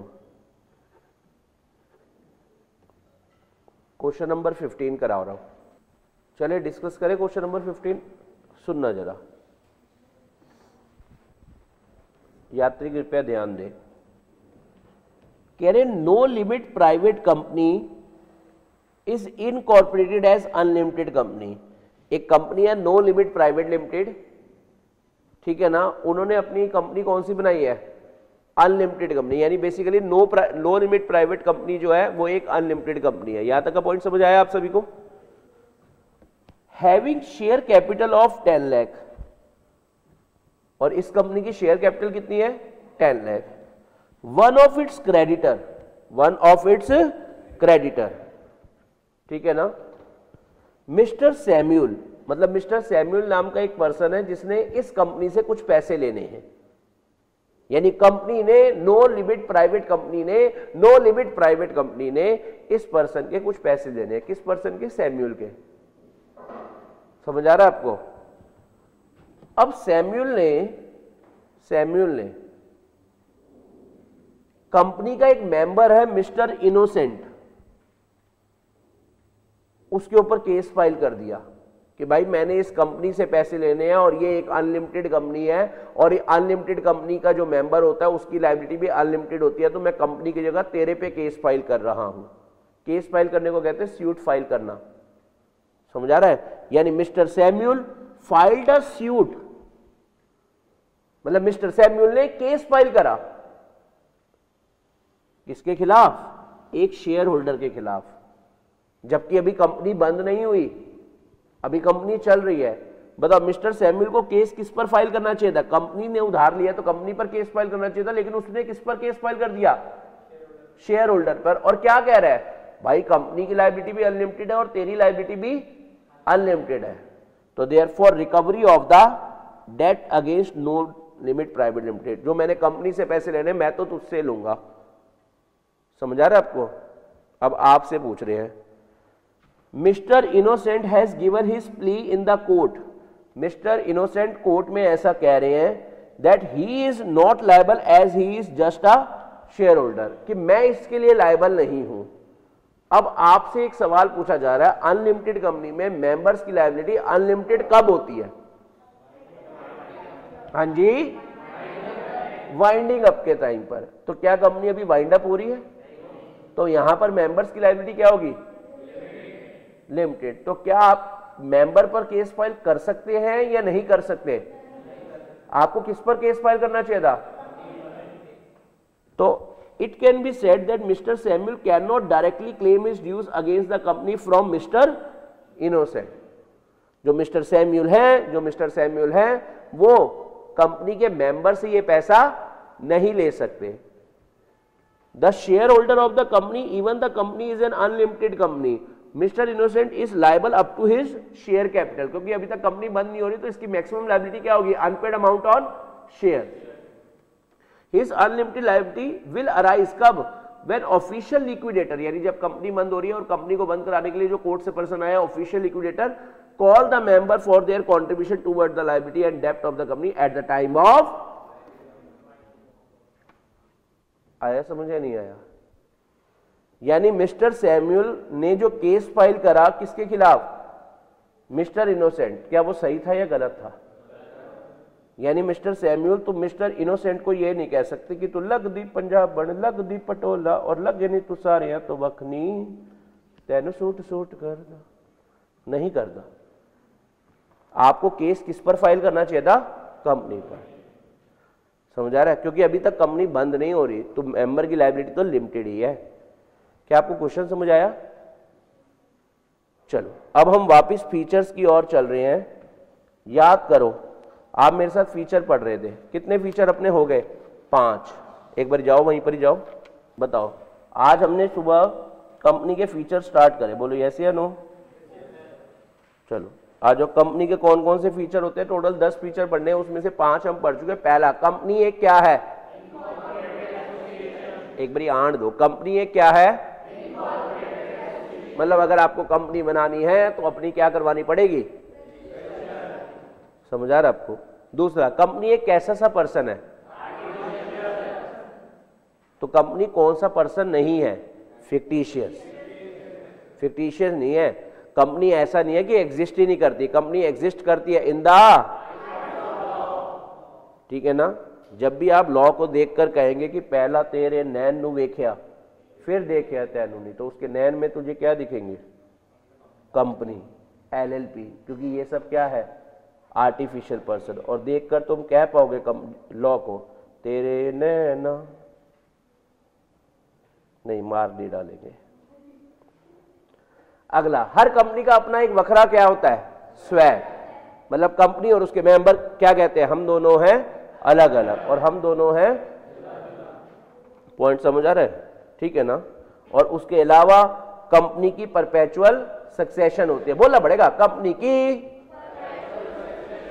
मतलब कंपनी फॉर एवर चलती रहे, ठीक से। अच्छा, यानी मेंबर में come and go but company goes on for ever and change in membership does not affect the existence of company. और बताओ कंपनी में लिमिटेड लायबिलिटी होती है। मेरा आपसे एक सवाल है, लिमिटेड लायबिलिटी किसकी होती है, कंपनी की या उसके मेंबर्स की? कंपनी की तो हमेशा ही, समझ आ रहा है। आओ जरा अब आप इसका फीचर आराम से पढ़ पाओगे मेरे साथ। हेलो हेलो हेलो हेलो, ये देखो पढ़ो। आप बताओ, अगर कौन है, कंपनी लिमिटेड बाय शेयर्स है, आंट दो, अगर कंपनी लिमिटेड बाय शेयर्स है, यहां पर मेंबर की लायबिलिटी क्या होगी, अनपेड अमाउंट ऑन शेयर। समझ आ रहा है? तो यहां पर मैक्सिमम लायबिलिटी ऑफ मेंबर क्या होगी, मैक्सिमम लायबिलिटी ऑफ मेंबर क्या होगी, अनपेड अमाउंट। अच्छा, अगर कंपनी लिमिटेड बाय गारंटी है, नॉट हैविंग शेयर कैपिटल, तो फिर यहां पर, और अगर company limited by guarantee and having share capital है, देन अनपेड अमाउंट प्लस। और अगर आप अनलिमिटेड कंपनी है तो बताओ बेटा कितनी है, अनलिमिटेड, लेकिन कब, only eight the time of, समझ आ रहा है, 4, 15, 19, बोलो यस और नो, ठीक है ना। अच्छा, 6th फीचर की ओर चल रहे हैं हम, जिसको हम कहेंगे कॉमन सील। आ जाओ,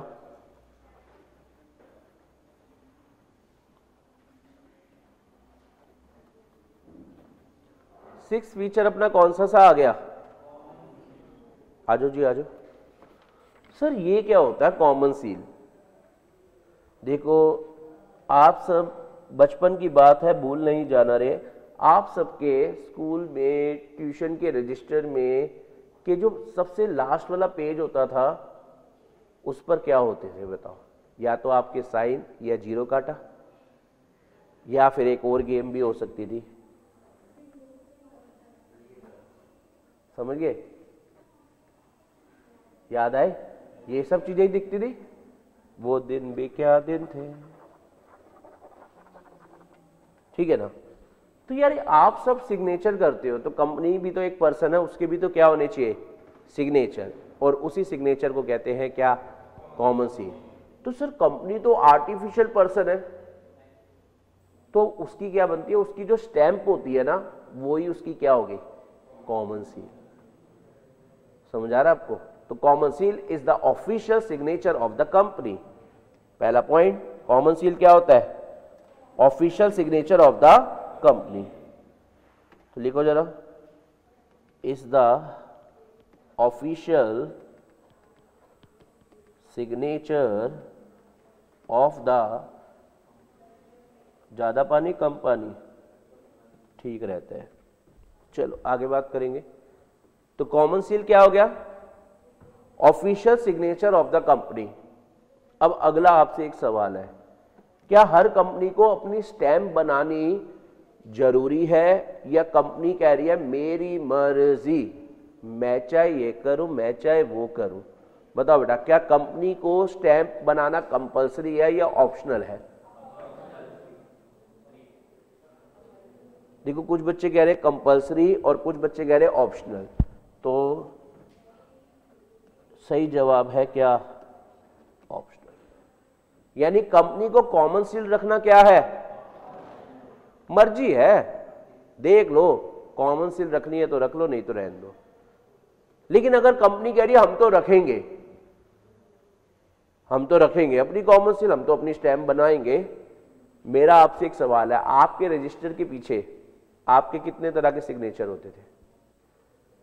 बहुत तरह के, अलग अलग तरीके से आप अपने सिग्नेचर डिजाइन करते थे। कंपनी के पास ऑप्शन नहीं है, कंपनी तेरे को क्या रखना पड़ेगा? एक। तो अगर कंपनी ऑप्ट करती है तो बताओ कितनी? मैक्सिमम 1। समझ आ रही है आपको या नहीं आ रहा? ठीक है, बोलो ना, यस और नो? ठीक है ना? चलो अब सवाल क्या उठा है?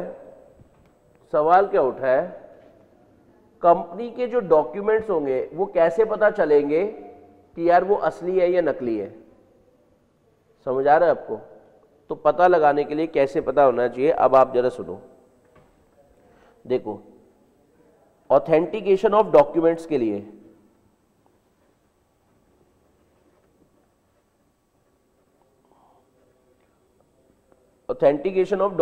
लिए आपको क्या करना पड़ेगा?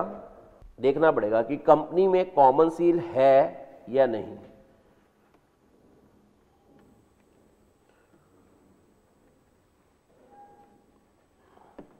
क्योंकि कॉमन सील रखना कंपलसरी है या ऑप्शनल है?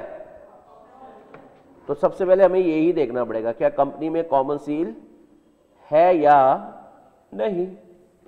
तो अगर है तो बताओ बेटा वो लगी होनी चाहिए, अगर है तो वो डॉक्यूमेंट पर लगी होनी चाहिए, उससे ही पता चलेगा कि डॉक्यूमेंट असली है, रियल, असली।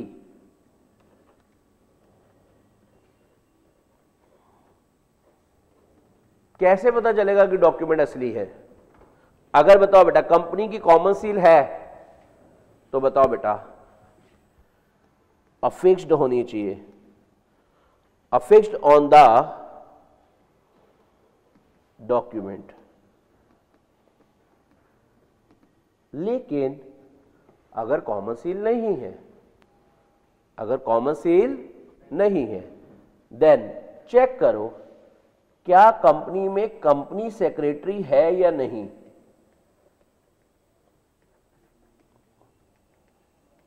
चेक करो कंपनी में कंपनी सेक्रेटरी है या नहीं, या तो होगा या नहीं होगा। अगर कंपनी में कॉमन सील नहीं है तो फिर क्या चेक करो, कंपनी में सीएस है या, आवाज में दम नहीं, कंपनी में सीएस। तो दो जवाब आ सकते हैं, या तो है या नहीं है। बोलो ना बेटा, कितने जवाब आ सकते हैं? दो, या तो है, ठीक है ना। तो अगर है तो उन डॉक्यूमेंट्स पर किसके सिग्नेचर होने चाहिए? एक सीएस के और एक डायरेक्टर के। लेकिन अगर कंपनी में कॉमन सील भी नहीं है और कंपनी में कंपनी सेक्रेटरी भी नहीं है तो उन डॉक्यूमेंट्स पर किसके साइन होने चाहिए? 2 डायरेक्टर्स के। एक बार जयकारा लगाना बेटा, कितनों के? आवाज में दम नहीं, दोबारा जो बोले उसका अटेम्प्ट क्लियर हो जाए। क्या? हाँ, वेरी चालाक, लिखो। अच्छा जी, अगला फीचर करते हैं ट्रांसफरेबिलिटी ऑफ शेयर्स। लिखो, कौन सा नंबर का फीचर है ये? लिखो लिखो लिखो।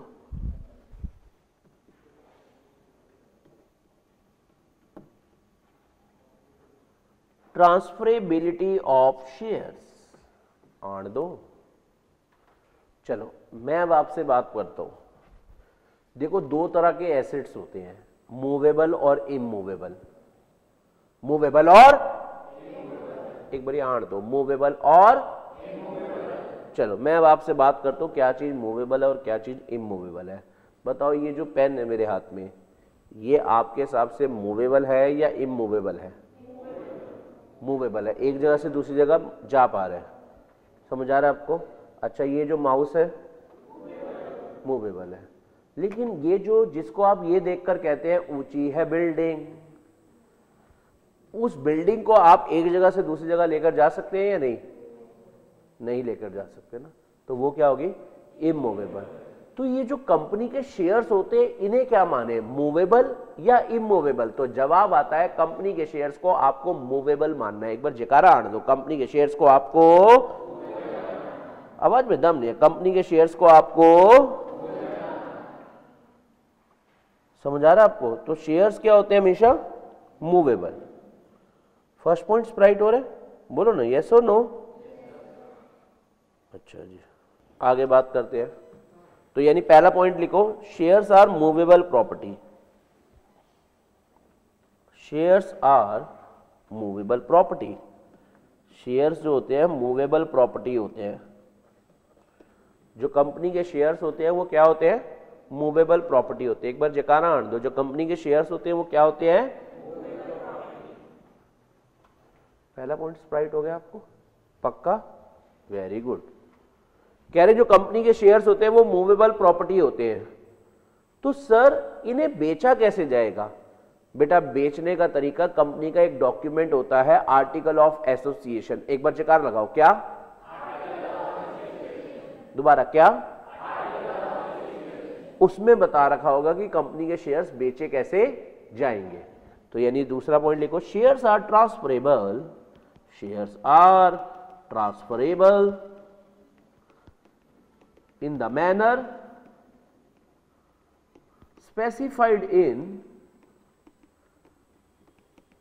A1 यानी आर्टिकल ऑफ एसोसिएशन। A1 मतलब आर्टिकल ऑफ एसोसिएशन। तो 2 बातें बताओ, शेयर्स आर कौन सी प्रॉपर्टी? दूसरा, shares are transferable in the manner specified in. 2 बातें समझ आ गई। तीसरी बात करें आपके साथ। देखो, पहले आपको ना 3 शब्द सुनने पड़ेंगे मेरे साथ, ठीक है ना? और फिर उसके बाद फिर अगली 2 बुलेट्स आपको समझाऊंगा। देखो, बंटी की बात करते हैं। बंटी ने अपने पेरेंट्स को कहा कि मम्मा मैं ना क्लास पर जा रहा हूं। बंटी की मम्मा ने कहा ये पूछने की बात ही नहीं है, जाओ जाओ बेटा जाओ, कोई दिक्कत वाली बात नहीं है। पहला केस, बंटी क्लास में आया, क्लास पढ़कर घर गया। घर गया, मम्मा ने खाने की थाली इसके सामने रखी। अचानक से नीचे से दोस्त की आवाज आई, ओए बंटी ओए। बंटी उठकर जाने लगा। मम्मा ने क्या कहा? जाने नहीं देंगे तुझे जब तक अपना खाना फिनिश नहीं करेगा। पहले अपना खाना खा, ठीक है ना, फिर जा। आप पॉइंट समझ रहे हो? 2 एग्जांपल समझ आ गए। बंटी की मम्मा ने बंटी को सीए क्लास में आने से रोका नहीं, लेकिन बंटी की मम्मा ने ये क्या कहा कि भैया कंडीशन लगाई, पहले ये खा ले फिर जाने दूंगी, नहीं तो नहीं जाने दूंगी। तो दूसरा केस में समझ आ गया। तीसरा केस, बंटी खाना खा के दोस्त के साथ होकर आया, अभी घर आया ही, फिर नीचे से आवाज आ गई, बंटी ओए ओए बंटी बंटी ओए। पॉइंट समझ आ रहा है आपको? यस और नो? मम्मा ने कहा कौन है देखती हो, बंटी का एक दोस्त था। मम्मा ने कहा इस दोस्त के साथ चले मत जाइए, तेरी टांगे तोड़ दूंगी, ये दोस्त के साथ तेरे को बिल्कुल नहीं घूमना, कुछ भी नहीं करना। समझ आ रहा है आपको? तो बताओ तीसरे दोस्त के साथ तो जाने दिया या नहीं जाने दिया? नहीं जाने दिया। यहां तक का पॉइंट समझ आ रहा है? तो तीन चीजें हुई हैं इसमें। पहला केस क्या था, क्लास पे आने के लिए बंटी को पूछने की भी जरूरत नहीं है, यानी बंटी एकदम फ्री है इस चीज के लिए कि इसको बिना बताए भी क्लास में जा सकता है। लेकिन फर्स्ट दोस्त के वक्त पर मम्मा ने क्या लगाई थी, एक रिस्ट्रिक्शन, कंडीशन लगाई थी, पहले ये करेगा तो ही जाने दूंगी, नहीं तो नहीं। और दूसरे दोस्त के वक्त में तो ये कह दिया यहां तो तू जा ही नहीं सकता। यहां तक का तीनों पॉइंट समझ आ गए। अब यहां हम अपनी बात करते हैं। जो पब्लिक कंपनी के शेयर्स है ना, उसके लिए आपको किसी से पूछने की भी जरूरत नहीं है। पब्लिक कंपनी के shares are freely transferable. Public company के शेयर्स आर फ्रीली ट्रांसफरेबल, मतलब अगर आपके पास किसी पब्लिक कंपनी के शेयर्स है तो आपको कुछ भी पूछने की जरूरत नहीं है, आप बिना पूछे उसे बेच सकते हो, खरीद सकते हो, कोई रिस्ट्रिक्शन नहीं है। समझ आ गया? तो लिखो, shares of public company are freely transferable. कह रहे पब्लिक कंपनी के शेयर्स आर फ्रीली ट्रांसफरेबल, मतलब पब्लिक कंपनी के शेयर्स, ट्रांसफर वर्ड का मतलब आपको याद आ गया होगा, बेचना। थोड़ी देर पहले याद है ना? यानी पब्लिक कंपनी के शेयर्स आप बिना रिस्ट्रिक्शन के बेच सकते हैं, लेकिन जो प्राइवेट कंपनी के शेयर्स होते हैं उन्हें बेचने पर क्या लगाई जाती है? रिस्ट्रिक्शंस। प्रोहिबिशन नहीं है पर रिस्ट्रिक्शंस है। हाउएवर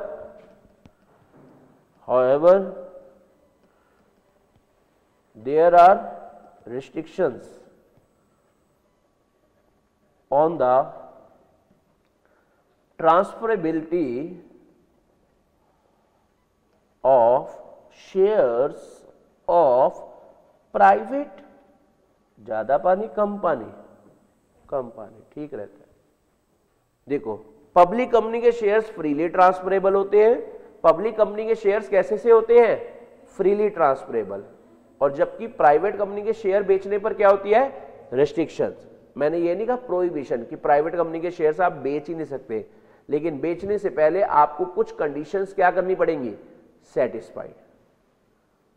और वो कंडीशंस वगैरह आप सीए इंटर लेवल पर पढ़ोगे, ठीक है?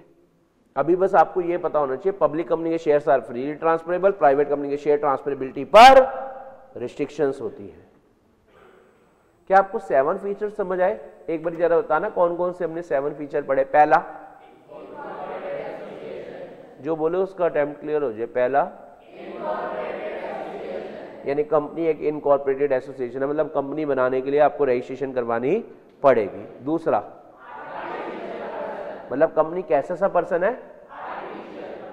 दो बातें समझ आ गई। तीसरा, यानी हर कंपनी का अपना एक बकरा स्वैग है। समझ आ रहा? अच्छा, फोर्थ, मतलब मेंबर में come and go but company goes on. समझ आ रहा है आपको? अच्छा, फिफ्थ क्या था? Limited liability. सिक्स्थ, कॉमन सी। सिक्स्थ, आवाज में दम नहीं है। सिक्स्थ और सेवंथ अभी अभी आपने पढ़ा क्या? दोबारा, सेवंथ क्या है? सेवंथ के बाद आजकल कौन सा आ जाता है? Eighth, separate management.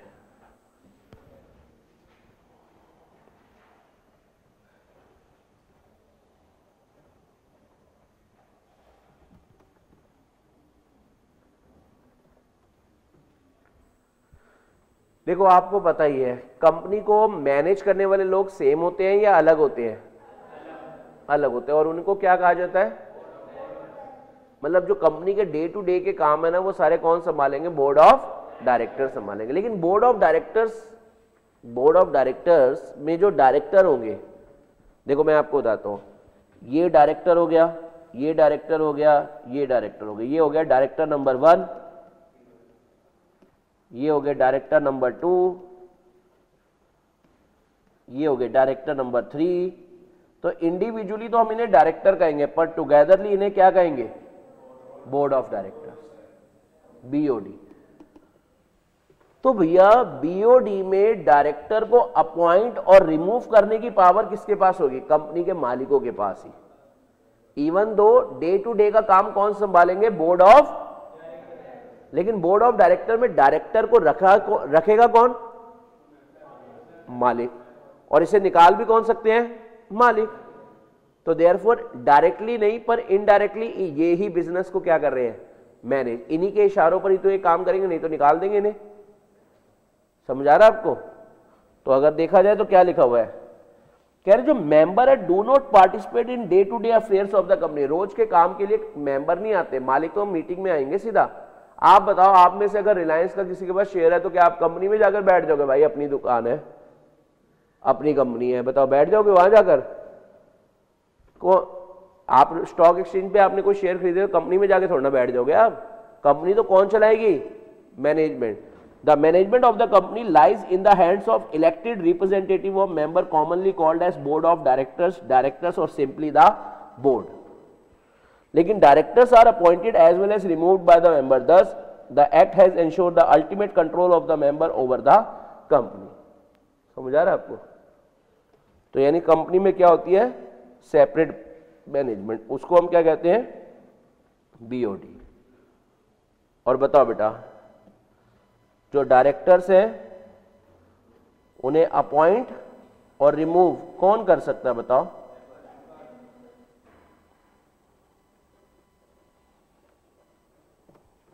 लिखेंगे आप सब। 8th फीचर तक समझ आ गया? 9th feature. 9th फीचर है सेपरेट प्रॉपर्टी।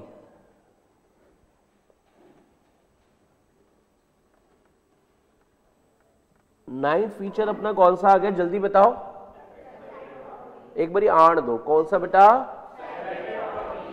ठीक है, बात करते हैं आपके साथ। जैसे जरा सुनना, लेट सपोज ये रिलायंस की बिल्डिंग है,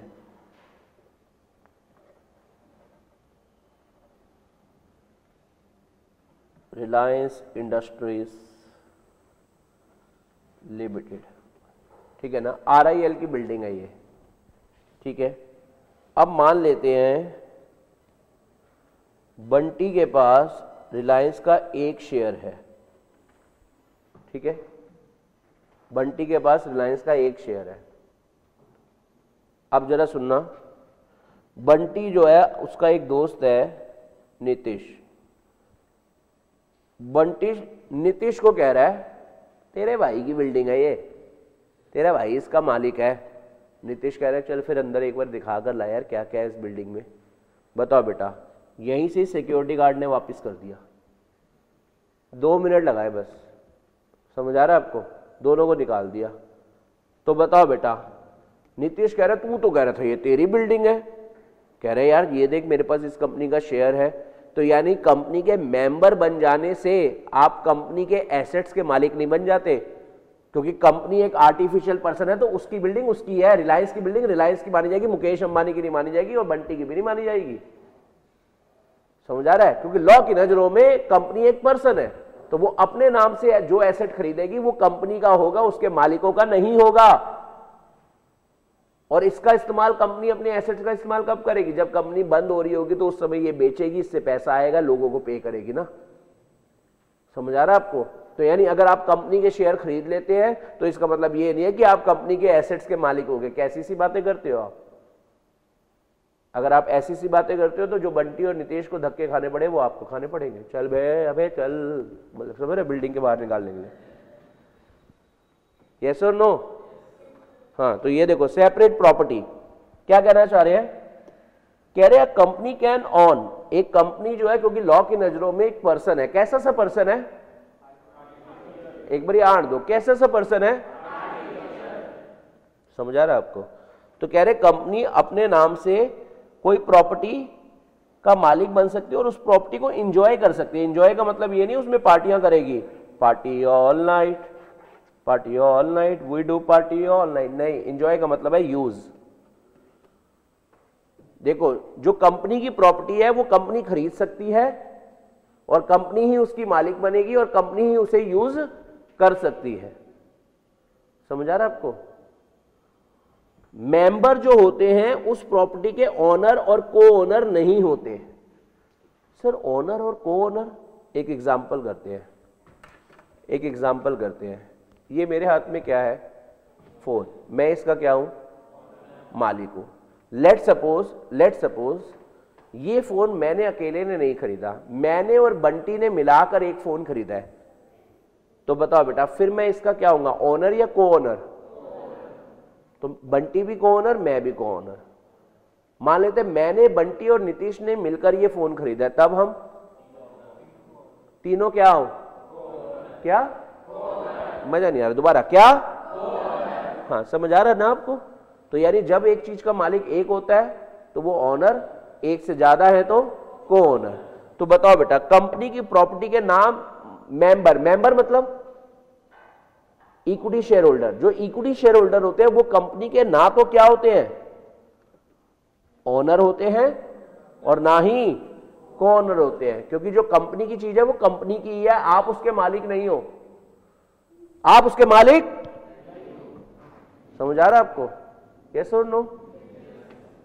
चलो मैं अब आपको एक केस लॉ डिस्कस करता हूं, आपको समझ आ जाएगा। केस लॉ का नाम है मकोरा versus northern assurance company limited. आओ जरा सुनना। Let suppose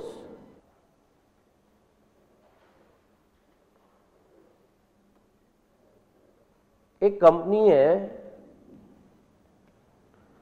let suppose M limited. एक कंपनी कौन है? ठीक है,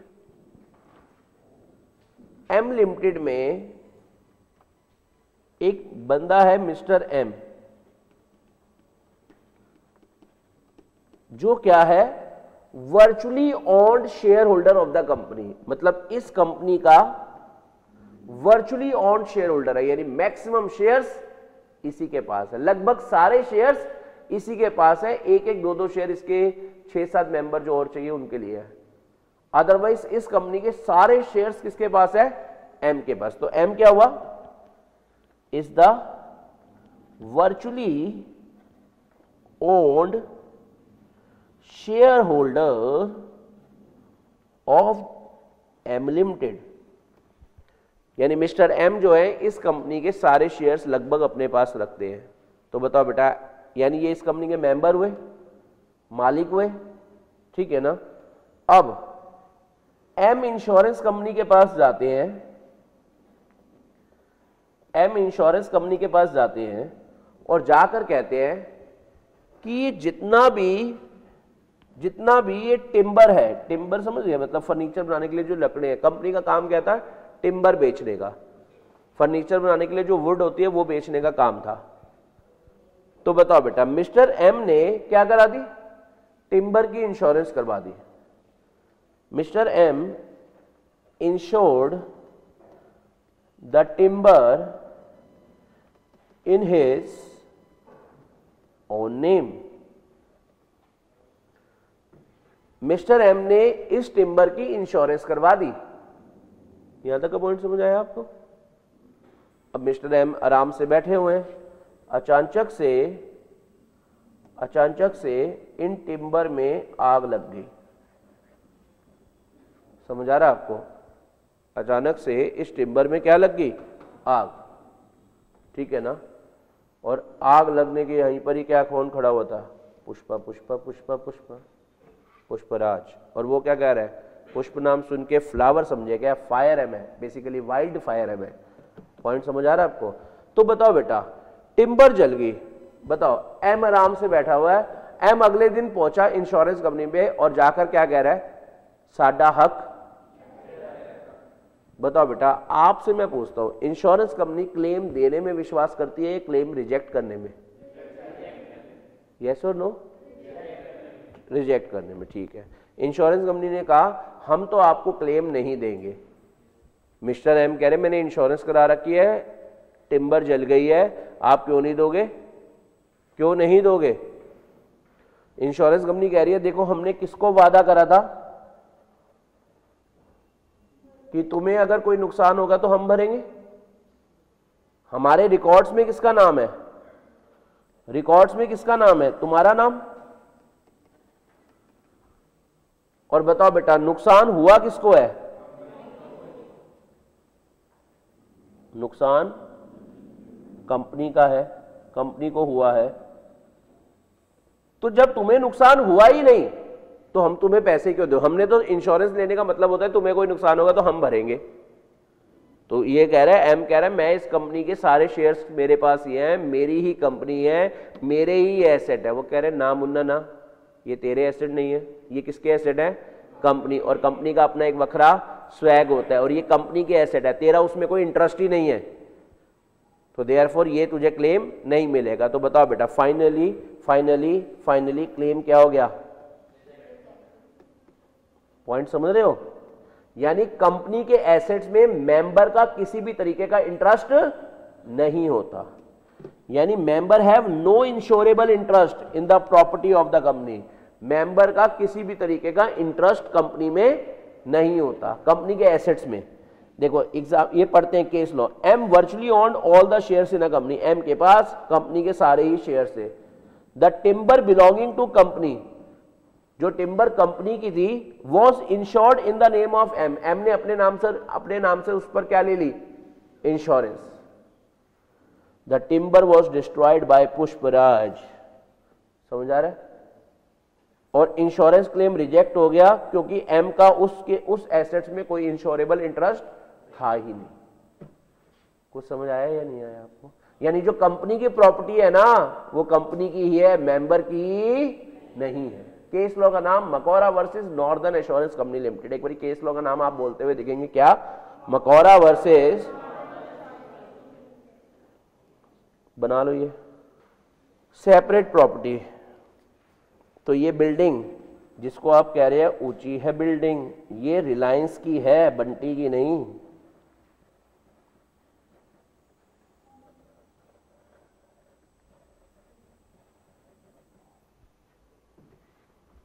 आ रहे समझ, बोल दो।